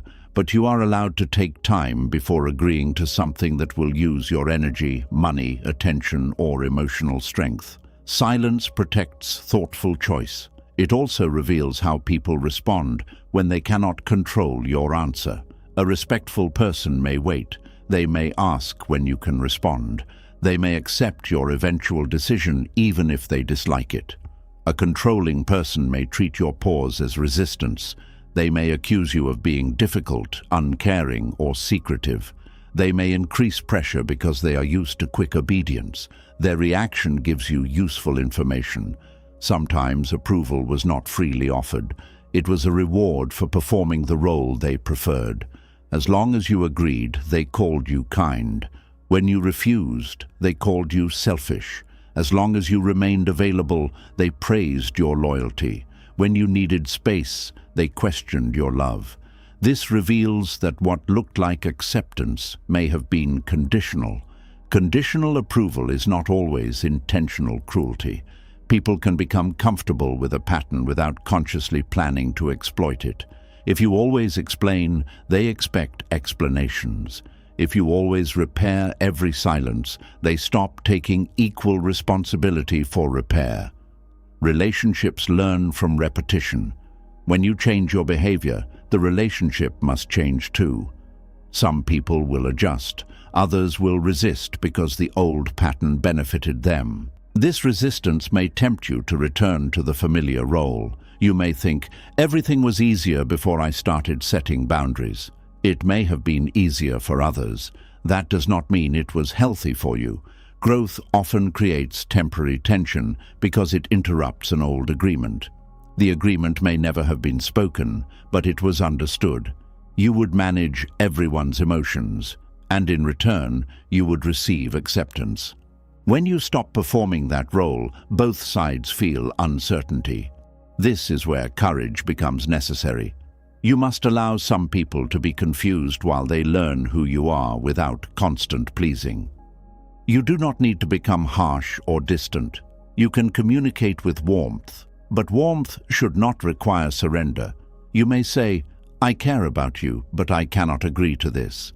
You may say, I understand that you are upset, but my decision remains the same. Then comes the silence.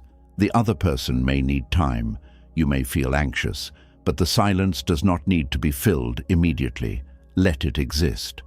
Notice the sensations in your body without treating them as commands. Your throat may tighten, your heart may beat faster, your mind may produce several explanations that promise relief. Breathe and remain present. You can quietly remind yourself their disappointment is not an emergency. I do not need to earn permission for every honest choice. Silence does not mean I am unsafe. These phrases are not meant to erase emotion. They help you remain grounded while emotion passes. Buddhist practice teaches that feelings arise, remain for a time, and change. Anxiety may feel permanent while it is present, but it is not. If you do not feed it with fearful stories, it can soften. The urge to explain often rises like a wave. At first it grows stronger. You feel certain that you must act. But if you observe it without immediately obeying, the wave eventually falls. Each time you experience this, you learn something important. The urge can be survived. You do not have to send the extra message. You do not have to apologize for a boundary. You do not have to ask repeatedly whether someone still likes you. The first time may feel difficult. The 10th time may still feel uncomfortable, but gradually your nervous system begins to understand that silence does not always lead to abandonment. Even when someone does withdraw, you learn that you can face the pain without losing yourself. This is a deeper kind of security. It does not depend on believing that no one will ever leave. That promise cannot be made. People change, relationships end, and circumstances shift. Inner security comes from knowing that if loss occurs, you will remain present for yourself. You will grieve, but you will not decide that the loss proves you are worthless. You will examine your actions, but you will not accept every accusation. You will seek support without surrendering your dignity. When you trust your ability to survive disapproval, approval becomes a gift rather than a necessity. You can enjoy praise without depending on it. You can appreciate agreement without demanding it. You can receive reassurance without needing it every hour. This creates healthier relationships because the other person is no longer responsible for constantly proving your safety. You can say, I feel anxious about the distance between us. Can we talk?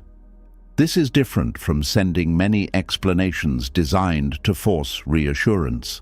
The first response takes ownership of your feeling. The second places pressure on the other person to remove it immediately. Healthy vulnerability is direct. It says what is happening without surrounding it with a long defense. You may say, "I am worried that you are upset with me." Then you allow them to answer. You do not need to justify why you are worried. You do not need to explain every memory that caused the fear. You can listen to their response without immediately arguing with it. If they say they need time, you can ask what that means practically. Perhaps they need a day before talking. Clear communication can reduce unnecessary uncertainty.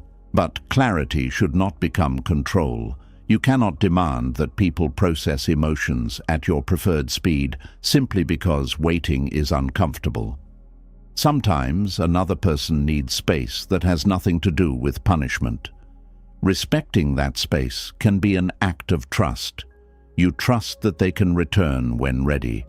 You trust that the relationship does not need constant contact to remain real.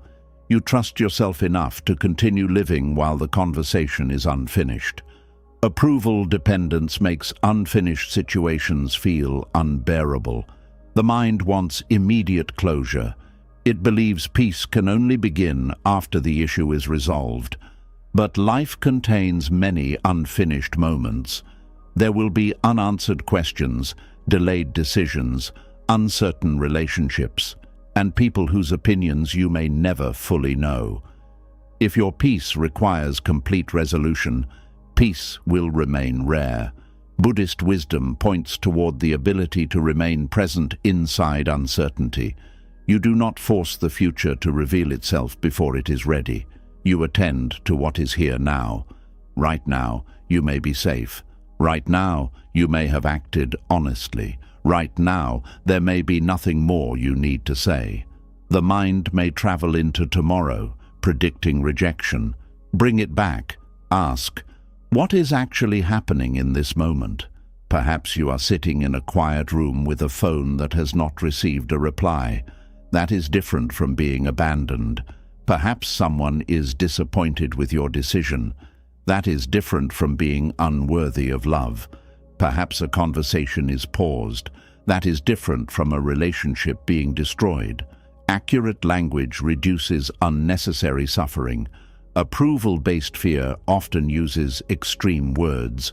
It says always, never, everyone, and nothing. One person's disapproval becomes proof that no one understands you. One conflict becomes evidence that the entire relationship is unsafe. Mindfulness returns you to what is specific. One person is unhappy. One issue remains unresolved. One moment feels uncomfortable. Specific pain is easier to carry than a general story about your entire worth. There is also a difference between disapproval and disrespect. Someone can disagree with you while still treating you well. They can believe your decision is mistaken without insulting your character. When approval feels necessary, even respectful disagreement can feel threatening. You may try to turn disagreement into agreement because you do not know how to feel connected to someone who sees things differently. But mature relationships can hold difference. You can love someone without sharing every belief. You can respect someone while questioning a decision. You can remain connected without receiving complete validation. This is emotional freedom because connection no longer requires sameness. The person who needs universal agreement becomes trapped in constant persuasion. Every different opinion feels like distance. Every silence feels like rejection. The person who can tolerate difference does not waste energy turning every conversation into a test of loyalty. They can say, "I understand that you see it differently." They do not assume that understanding requires surrendering their own view.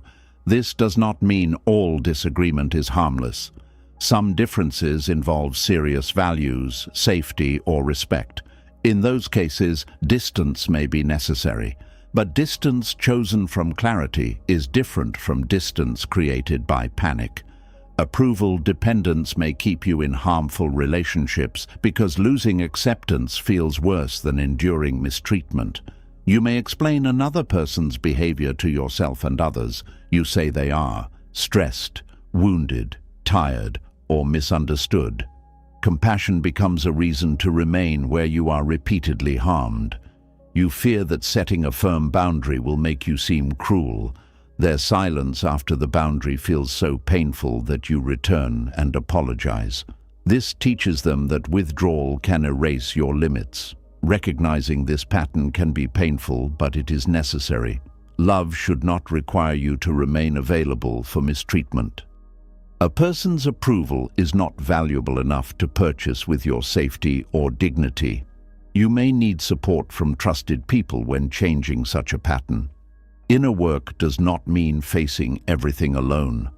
Wise support can help you see clearly when fear has distorted your judgment. The goal is not to prove independence by refusing all help. That would be another rigid identity. The goal is to stop treating approval as permission to exist. You were worthy before the praise arrived. You remain worthy when someone is disappointed. Your basic dignity does not increase when people agree or disappear when they misunderstand. This truth may take time to feel real. Begin with small moments. Allow a message to remain brief. Say no to a minor request without inventing an excuse. Take time before answering an invitation. Let someone disagree with a harmless preference. Observe the anxiety and notice that life continues. You may feel guilty after choosing yourself. Do not automatically assume guilt means wrongdoing. Sometimes guilt appears because you violated your values. That kind of guilt can guide you toward repair. At other times, guilt appears because you violated an old role. You were supposed to be endlessly available, agreeable, or easy to manage. The guilt is the emotional echo of that expectation. Ask what the guilt is protecting. Did you act dishonestly? Did you intentionally cause harm? Did you break a promise without care, then take responsibility? Or did you simply choose rest, privacy, distance, or a different opinion? Then the guilt may be part of learning freedom. You can feel guilt without obeying it. This is one of the most important practices for someone who depends on approval. Feelings are real experiences, but they do not always contain accurate instructions. Anxiety may say, "Explain now."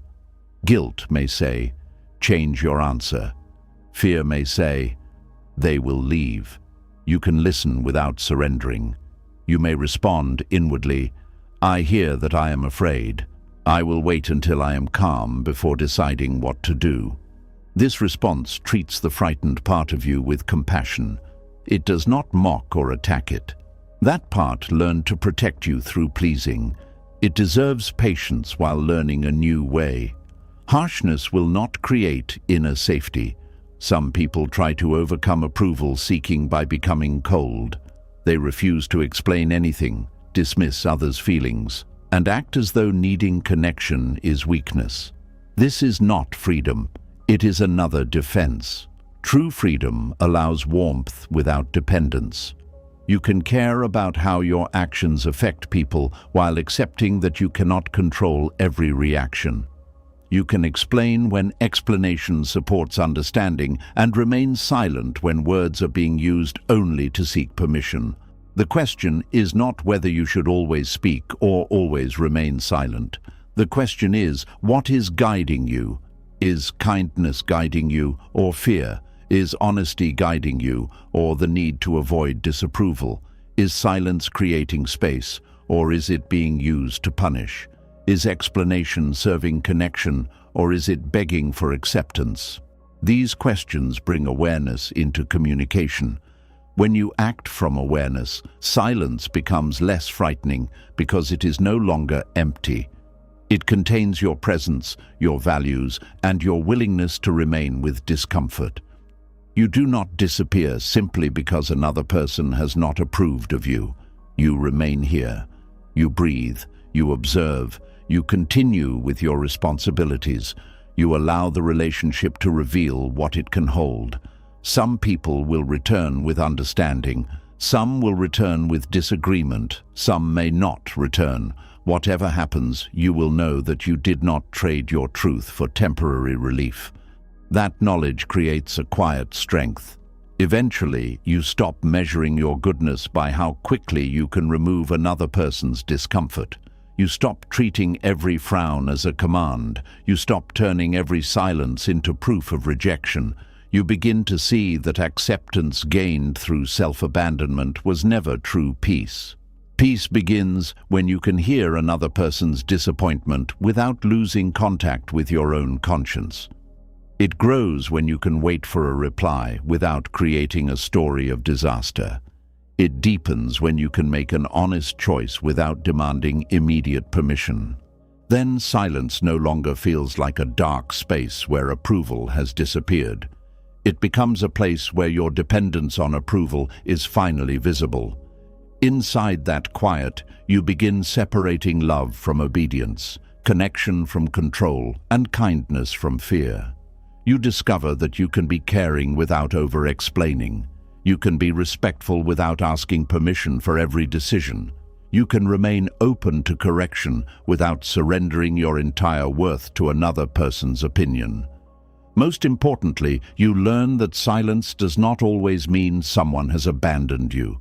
Sometimes, silence is where you finally stop abandoning yourself. And once you stop treating silence as proof that you have been abandoned, you begin to notice something else. Not every person who asks you to explain is trying to understand you. Some questions are not doors to clarity. They are traps designed to keep you standing in the same place, defending yourself until you become tired enough to surrender. There is a difference between a person who wants to know the truth and a person who wants to keep you talking until your confidence begins to weaken. Both may ask questions. Both may sound serious. Both may even claim that they are only trying to understand. But one leaves you feeling clearer, while the other leaves you feeling confused, guilty, and unsure of what you knew before the conversation began. Sincere curiosity has a peaceful quality. The person listens to your answer. They allow you to finish. They may ask for more detail, but each question moves the conversation forward. Even when they disagree, you can feel that they are trying to understand your experience. Manipulative questioning feels different. Your answer is rarely accepted. Each response creates a new accusation. The subject changes whenever you make a clear point. Small details are pulled away from the main issue. You begin answering questions about your tone, memory, motives, timing, personality, and past behavior, even though none of these were the original problem. You entered the conversation to discuss one event. Before long, you are defending your entire character. This can happen so slowly that you do not notice it. The person begins with a simple question. Why did you do that? You give an honest answer. Instead of responding to what you said, they ask, but why did you not do something else? You explain that too. Then they ask why you did not tell them earlier, why your explanation sounds different now, why you are becoming emotional, and why you cannot answer calmly. Soon, the conversation is no longer about what happened. It is about your ability to survive an endless examination. The person may act as though every new question is necessary. They may say, I am just trying to understand, but understanding has a natural point of arrival. When someone receives a clear answer, they may still disagree, but they recognize what you mean. Manipulative questioning has no arrival point because understanding is not its true goal. The goal may be to gain control, avoid responsibility, create doubt, or wear down your resistance. The person keeps you focused on defending yourself so that you never have time to question them. You may have approached them because something they did hurt you.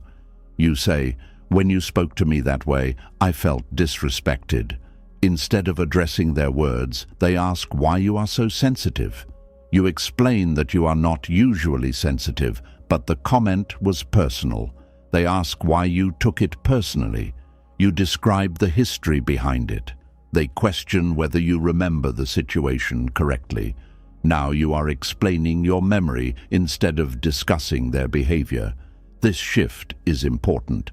A manipulative question often redirects attention away from the person's responsibility and toward your reaction.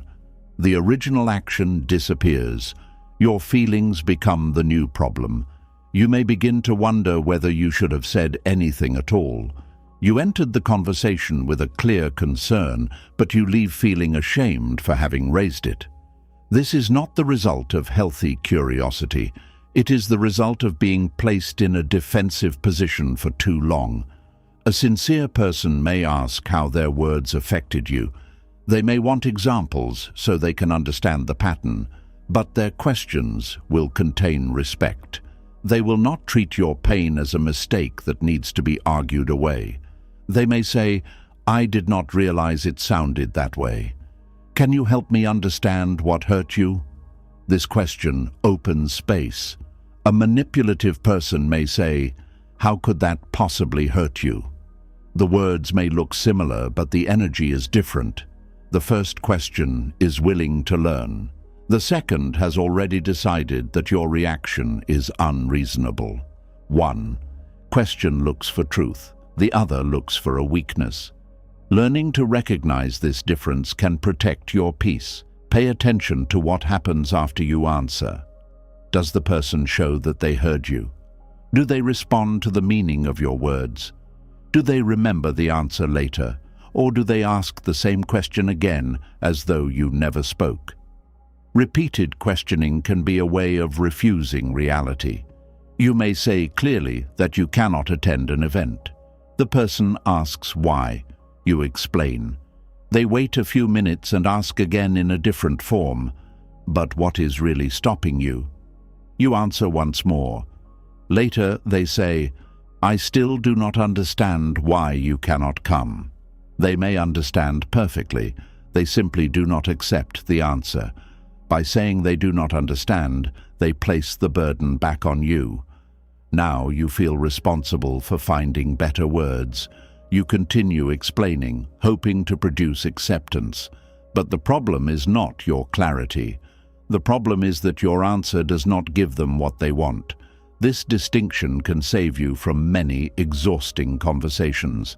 When a person says they do not understand, ask yourself whether the matter is truly unclear or whether they are resisting the conclusion. If you have stated your decision plainly, more detail may not help. You can say, "You may not agree with my decision, but I believe I have explained it clearly." This sentence separates understanding from agreement. It stops you from treating disagreement as evidence that you have failed to communicate. Manipulative questioning often depends on this confusion. The person pretends not to understand so that you continue defending. As long as you keep speaking, they remain in control of the direction. They ask the questions. You provide the evidence. They decide whether your answer is acceptable. This creates an unequal position. They become the judge, and you become the person requesting permission. The longer this continues, the more you may forget that they are not entitled to examine every part of your life. A question does not automatically create an obligation to answer. You are allowed to decide whether the person has a sincere reason to know. This is especially important when questions concern private matters. Someone may ask why you ended a relationship, changed your beliefs, stopped speaking to a relative, left a job, or made a personal decision. Curiosity alone does not give them a right to the full story. They may say, "I am only asking because I care." Care can be genuine, but true care respects limits. If you say you are not ready to discuss something, a caring person may feel disappointed, but they will not punish you for protecting your privacy. Manipulation treats privacy as guilt. The person says, "If you have nothing to hide, why will you not answer?" This question creates a false choice. It suggests that you must either reveal everything or admit wrongdoing. But privacy is not dishonesty. Boundaries are not proof of guilt. Silence does not mean the other person's suspicion is correct. You may choose not to answer because the question is disrespectful, the setting is unsafe, the information is private, or the person has repeatedly misused what you shared. These are valid reasons, even if you never explain them. The pressure to answer every question often comes from childhood. A child is expected to respond to adults, explain behavior, and accept examination. That may be necessary in some situations, but the habit can continue into adulthood. You may still feel that every confident question deserves a full answer. When someone speaks with authority, your body returns to the position of a child being questioned. You rush to prove that you are not lying, disobedient, or wrong. Manipulative people often sense this reaction. They may use a sharp tone, repeated questions, or disappointed silence to make you feel small. They do not need formal authority. They only need you to believe they have the right to judge. The moment you accept that belief, you begin explaining from fear. Your words may become less organized. You remember details out of order. You correct yourself. The person then uses these natural imperfections as evidence that your story is unreliable. They say, "First, you said one thing and now you are saying another." Perhaps you only added information or corrected a small detail, but because you are anxious, you begin defending the correction. The more pressure you feel, the harder it becomes to speak clearly. Then your anxiety is used against you. They may say, "Why are you so nervous if you are telling the truth?" This question ignores a simple fact. People can become nervous when they are being falsely accused, aggressively questioned, or forced to defend personal experiences. Nervousness is not proof of guilt. Anger is not proof of dishonesty. Confusion under pressure is not proof that nothing happened. Tears do not prove weakness. Silence does not prove that the other person has won.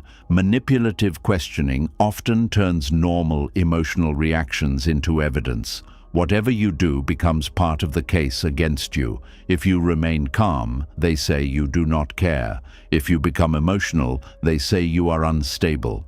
If you answer quickly, they say your response was prepared. If you pause, they say you are inventing a story. There is no correct response because the system was never designed to find truth. It was designed to keep you defending yourself. Once you recognize this, you stop trying to perform innocence perfectly. You understand that no tone, expression, or explanation will satisfy someone who has already decided to interpret you negatively.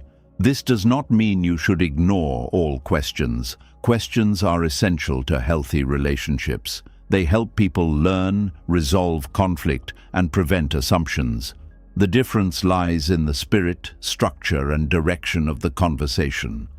Sincere curiosity allows both people to ask questions. Manipulation keeps one person under examination.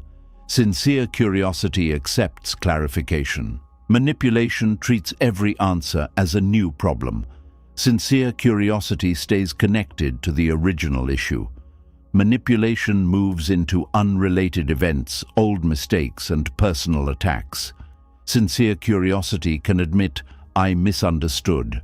Manipulation must always remain superior. Sincere curiosity respects the possibility that the speaker knows their own experience. Manipulation insists that the questioner has greater authority over what the speaker felt, meant, or remembered. Watch whether the person is willing to answer questions too. Suppose they ask why you became distant. You explain that repeated criticism made you feel unsafe. You then ask why they continued criticizing you after you requested that they stop. A sincere person will consider the question. They may feel defensive, but they remain in the conversation. A manipulative person may refuse to answer. They may say you are changing the subject, even though you are addressing the cause. They may return immediately to your distance and demand another explanation. Their questions move in only one direction. They want access to your reasons without offering accountability for their own actions. This one-sided structure can make you feel as though you owe them transparency while they owe you nothing. Healthy communication does not require perfect equality in every moment. but it does require mutual humanity. Both people's experiences matter. Both can speak. Both can be questioned respectfully. When only one person is allowed to define the subject, interpret the facts, and decide when the answers are sufficient, the conversation is no longer balanced. You may be dealing with control disguised as curiosity. Another warning sign appears when the person asks questions whose answers they already know. They may ask, "Why did you not tell me?" even though you did. You remind them of the conversation, and they say you did not explain it properly. They ask, "Why did you never give me a chance?" even though you raised the issue many times. When you mention those moments, they claim you were not serious enough. Each time you provide evidence, they move the standard. This is sometimes called changing the goal. The requirement for a satisfactory answer keeps moving so that you can never reach it. You told them, but not early enough. You explained, but not clearly enough. You apologized, but not sincerely enough. You tried, but not consistently enough. No matter what you did, the new question suggests it was insufficient. This keeps you trapped in a permanent position of failure. You may begin searching your memory for what else you should have done. You review years of interactions, trying to produce the one answer that cannot be challenged. But when the standard keeps changing, no answer can succeed. The way out is not a stronger defense. It is refusing the false structure. You can say, "I have answered the question, and I notice that the standard keeps changing." You can say, "We are moving away from the original issue." You can say, "I am willing to discuss this, but I will not continue if every answer is dismissed." These statements bring attention to the process of the conversation, not only its content. Manipulation often survives because everyone remains focused on the details. You argue about dates, words, and motives while ignoring the pattern that makes resolution impossible. Naming the pattern can restore clarity. You may notice that every time you answer, the question becomes more personal. It begins with, "Why did you leave?" Then it becomes, "Why do you always run away?" Then, "Why are you incapable of keeping relationships?" A specific decision becomes an attack on your identity. This widening creates emotional pressure. It becomes harder to stay calm because you are no longer defending one action. You are defending your worth as a human being. Do not accept the widened frame. You can return to the specific issue. "We are discussing why I left that situation. I will not discuss whether I am incapable of relationships." A person acting in good faith may recognize that they went too far. A manipulative person may become angrier because the wider attack was part of their control. Their anger is useful information. It may show that they were not seeking an answer. They were seeking access to your insecurity. Questions can be used to create shame. Why can you never do anything right? Why are you always so difficult? Why does everyone have problems with you? These are not genuine questions. They are accusations wearing the shape of questions. They contain conclusions that you are expected to defend against. If you answer directly, you accept the false assumption hidden inside them. Instead of explaining why you are not difficult, you can challenge the assumption, "I do not accept that description." Instead of defending yourself against everyone, you can ask for a specific example. Manipulative language often depends on vague words because vagueness creates a large shadow. Words such as always, never, everyone, and nothing make the accusation feel greater than it is. "Why do you always ignore me?" may refer to one missed call. "Why do you never care?" may appear after one refusal. "Why does everyone find you difficult?" may refer to two people who agree with the speaker. When you hear sweeping language, return to what is concrete. Ask, which specific situation are you referring to? This can reveal whether the person has a real concern or is using exaggeration to create guilt. If they identify a specific event, you can discuss it. If they continue with general attacks, the conversation may not be safe or useful. Manipulative questioning also uses false concern. A person may say, "I am worried about you," then begin questioning choices that do not affect them. Their concern becomes a way to challenge your independence. They ask whether you are sure, whether you have thought carefully, whether someone influenced you, and whether you are mentally well. Each question suggests that your decision cannot be trusted. Concern is not always manipulation. Loving people may genuinely worry, but genuine concern respects your adulthood. It offers support without taking control. It says, "I see this differently, but I want to understand how you reached your decision." False concern says, "Your decision proves that something is wrong with you." One protects connection, the other weakens self-trust. Pay attention to whether the person becomes calmer when you answer or more aggressive. Genuine concern usually softens when information is received. Manipulative concern grows because the information is being used to find another point of pressure. You may answer that you have considered the risks. They ask whether you are capable of understanding those risks. You mention that you sought advice. They question the people who advised you. You explain that the decision remains yours. They accuse you of being stubborn. Nothing you say is allowed to confirm your competence. This can be deeply confusing, especially when the person claims to love you. You may assume that love gives them the right to examine every decision. But love without respect can become control. Someone can care about you and still use unhealthy methods. Their concern does not automatically make every question appropriate. Their relationship to you does not erase your right to boundaries. You can appreciate care while refusing interrogation. You may say, "I know you are concerned, and I have considered the matter carefully. I am not going to continue defending the decision." This acknowledges the relationship without surrendering authority. Another form of manipulative questioning appears when the person demands access to your motives but refuses to accept that motives can be complex. They ask, "Why did you really do it?" The word "really" suggests that your first answer was false or incomplete. You explain again. They say, "That cannot be the whole reason. Perhaps it is the whole reason. Perhaps you do not understand every part of your own motive yet." Human behavior is not always simple. You are allowed to say, "That is the best answer I can give." You are also allowed to say, "I am still understanding it myself." A sincere person can accept uncertainty. A manipulative person may use uncertainty as an opportunity to insert their own interpretation. They say, "You did it because you are jealous. You left because you are afraid. You refused because you do not care." They present their guess as deeper truth. If you disagree, they accuse you of lacking self-awareness.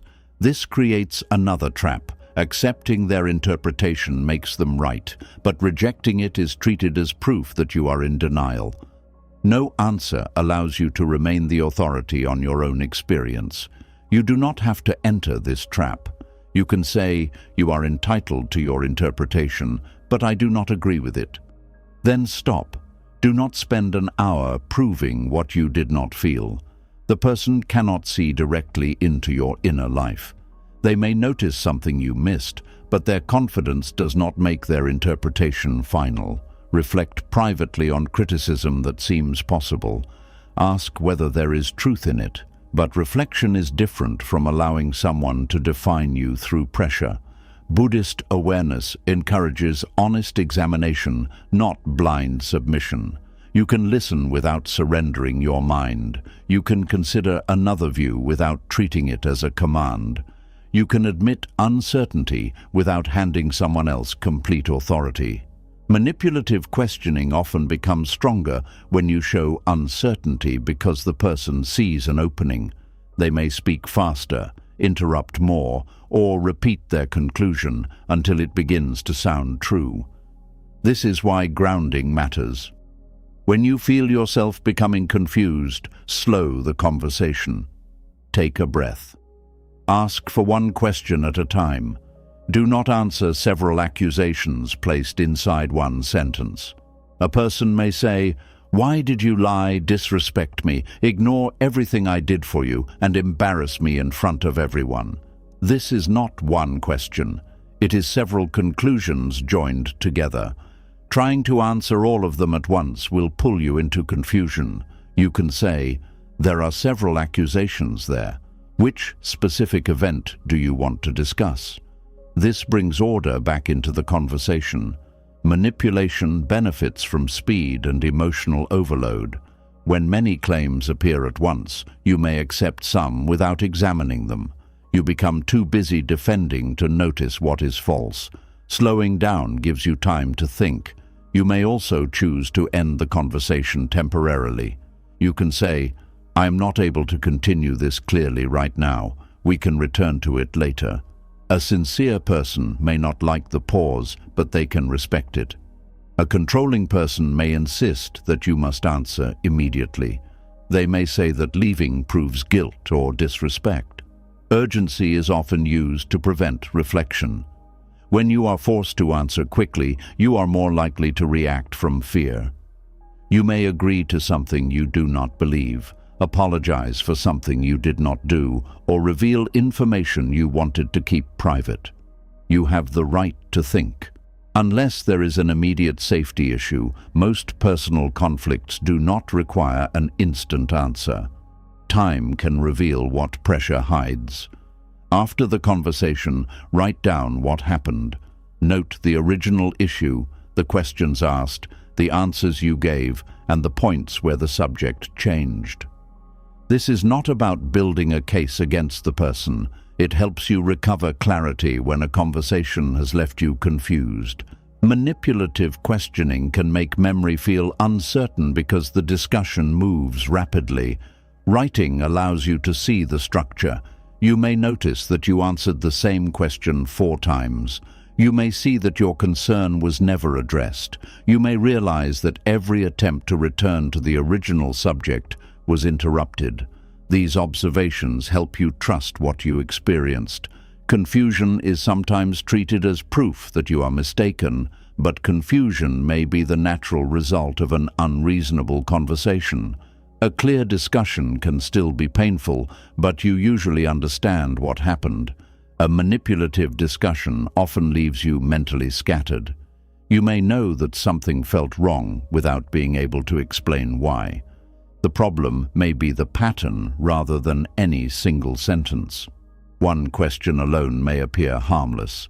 The harm comes from the repeated refusal to accept answers, the movement of the subject, the hidden accusations, and the unequal roles. Recognizing patterns protects you from judging each moment in isolation. You may be tempted to respond by refusing all questions. That is not necessary. The goal is not to become closed or suspicious of everyone. Healthy curiosity is valuable. It allows people to discover differences, correct assumptions, and understand experiences beyond their own. You can welcome questions while maintaining boundaries around how you are questioned. You can say, "I am willing to answer if we can speak respectfully." You can ask, "Are you trying to understand my decision, or are you asking me to change it?" This question can expose the true goal. A person may honestly admit that they want you to reconsider. At least the conversation becomes clear. You can then decide whether the decision is open for discussion. If it is not, say so. You do not need to pretend there is room for negotiation just to appear polite. A direct answer may disappoint them, but it prevents an hour of false curiosity. You can also ask, "What would help you understand?" A sincere person may identify a missing detail. A manipulative person may reveal that no answer will be enough. They may say, "I just do not believe you." At that point, the issue is no longer explanation. It is trust. Trust cannot always be repaired through more detail. Sometimes distrust comes from past behavior and requires consistent action over time. Sometimes it comes from the other person's fear, jealousy, or desire for control. In either case, endless questioning rarely creates lasting trust. You may need to say, "I have answered honestly. I cannot force you to believe me." This is painful because being disbelieved can feel deeply unfair. But trying to force belief may cost more peace than the disbelief itself. Let your actions speak where words have reached their limit. A sincere person may eventually see consistency. A manipulative person may continue searching for fault. Your task is not to live under permanent examination. There is also a danger in explaining too much to prove innocence. The more frightened you become, the more information you may offer. Private messages, personal histories, and other people's secrets can be pulled into the conversation. You may betray your own privacy or someone else's confidence simply because you want the questioning to stop. Then the person learns that pressure gives them greater access. Protect sensitive information even when you feel accused. Not every truth belongs in every conversation. You can be honest without exposing everything. You may say, "There are private details involved that I will not discuss." The person may claim that this makes your answer suspicious. Let them think what they think. Privacy should not be surrendered merely to satisfy someone who has not shown respect. Once private information is shared, it cannot always be recovered. It may be repeated, distorted, or used later during another conflict. Peace requires discernment, not complete exposure. Manipulative questioning may also happen in front of other people. Someone asks personal questions publicly, knowing that refusing to answer may make you look secretive. The audience creates additional pressure. You feel that you must defend yourself immediately before others form an opinion. You are allowed to say, "This is not something I will discuss here." A respectful person will understand that private issues require private settings. A manipulative person may continue because public embarrassment is part of the strategy. Do not reward the strategy by entering a public defense. You can leave the conversation, change the subject, or repeat the boundary without adding detail. Repetition can be powerful when it does not become explanation. "I am not discussing that." Why not? "I am not discussing that." What are you hiding? "I am not discussing that." The person may become frustrated because they expected each question to produce more information. Your calm repetition closes the trap. This method requires emotional strength because the accusation may become harsher. They may call you rude, guilty, afraid, or dishonest. Remember that a boundary does not become wrong because someone insults it. You do not need to answer the insult. The insult may be an attempt to pull you back into defense. The more emotional the person becomes, the more important it is to remain connected to your purpose. Your purpose is not to win. It is to communicate what is necessary and protect what should not be surrendered. Buddhist teachings remind us that wise speech includes knowing when not to speak. Silence can prevent words from becoming fuel for conflict. But silence should come from awareness, not from the desire to punish. You are not withholding speech to make the other person suffer. You are refusing to participate in a structure that does not support truth. This intention matters. A calm boundary protects peace. A cold silence used for revenge creates another form of suffering. You may explain your boundary once. "I am ending this conversation because my answers are being dismissed and the questions have become disrespectful." Then leave if you can. Do not remain to. Debate whether the conversation is disrespectful. That debate can become another trap. The person may insist that they are calm, reasonable, and only seeking truth. You do not need their agreement about your experience before acting on it. You can recognize when your mind is becoming less clear. Your body may give signs before your thoughts do. Your breathing becomes shallow. Your jaw tightens. You feel a strong urge to prove something. You begin repeating yourself. You lose track of the original subject. Treat these signs as invitations to pause. They do not necessarily prove manipulation, but they show that the conversation is no longer productive for you. A pause protects your ability to respond wisely. You can return later with another person present, communicate in writing, or decide that no further discussion is useful. Some conflicts are safer in writing because you have time to think and there is a clear record of what was said. But written communication can also become endless if you feel obligated to answer every message. Set limits there too. You may say, "I have explained my position and I will not continue repeating it." Then do not respond to the same question in new words. Consistency is essential. If you state a limit but return every time pressure increases, the pattern continues. The first few attempts may be difficult. The person may intensify their questioning because the old method is no longer working. This does not mean the boundary has failed. It may mean the boundary has been noticed. Stay calm and seek support if the situation feels unsafe. Peace does not require remaining alone with someone who uses intimidation or emotional pressure. There are moments when distance is wiser than dialogue. Not every relationship can be repaired through better communication.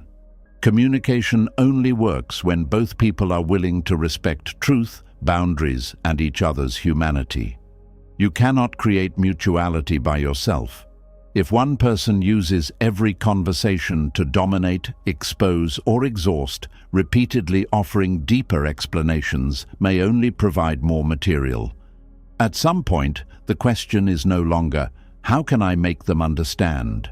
It becomes, "Why do I keep entering a conversation that does not permit understanding?"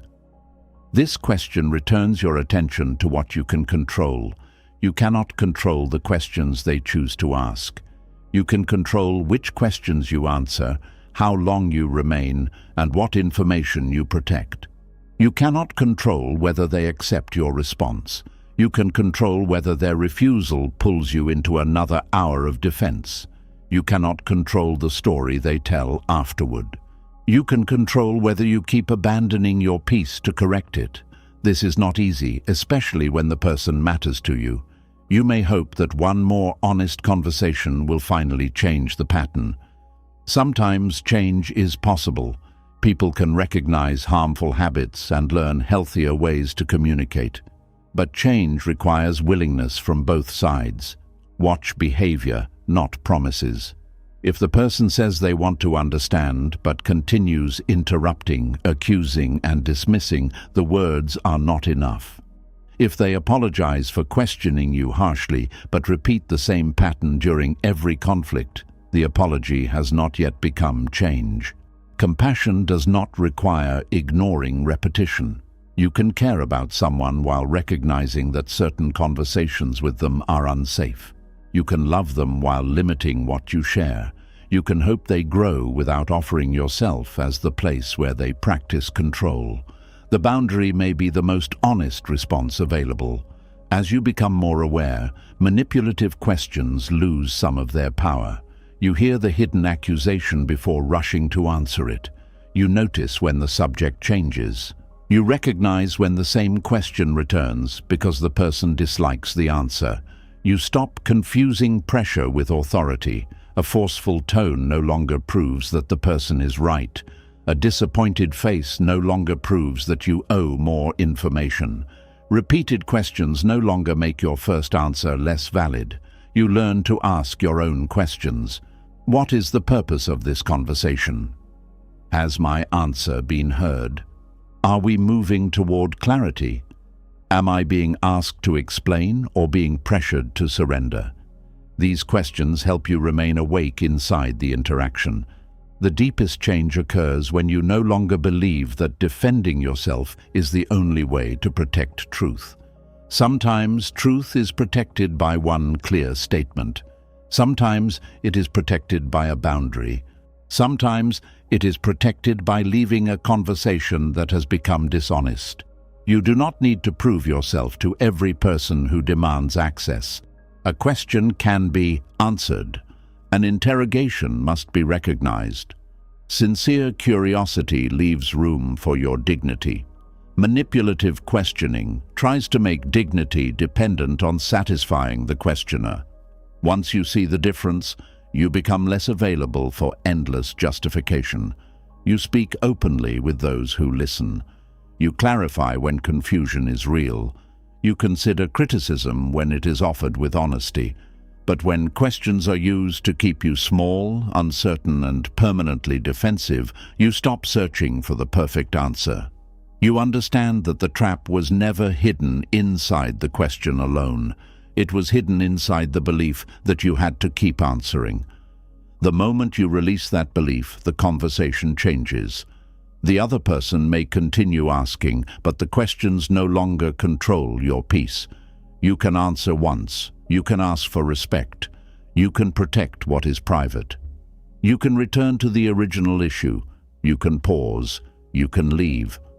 And sometimes, the most honest response to a question designed to trap you is not a stronger defense, but the quiet decision that you no longer need to stand trial. The moment you stop explaining every choice, defending every boundary, and correcting every false story, you begin returning to yourself. Not everyone will understand you, and not every question deserves an answer. Some people will judge, some will resist the truth, and others will keep pushing because they learned that your first answer can be changed. But your peace begins when you speak honestly. Examine your intentions, correct your mistakes, and then release what you cannot control. You do not need everyone's approval to know that your heart is sincere. You do not need to win every argument to protect your dignity. Sometimes silence is not weakness. It is the wisdom to stop knocking on doors that were never going to open. If this message spoke to something you have been carrying, leave this sentence in the comments. My peace no longer needs permission. Let it become a promise to yourself. Subscribe to the channel for more Buddhist teachings that help you release attachment, quiet the mind, and live with greater peace.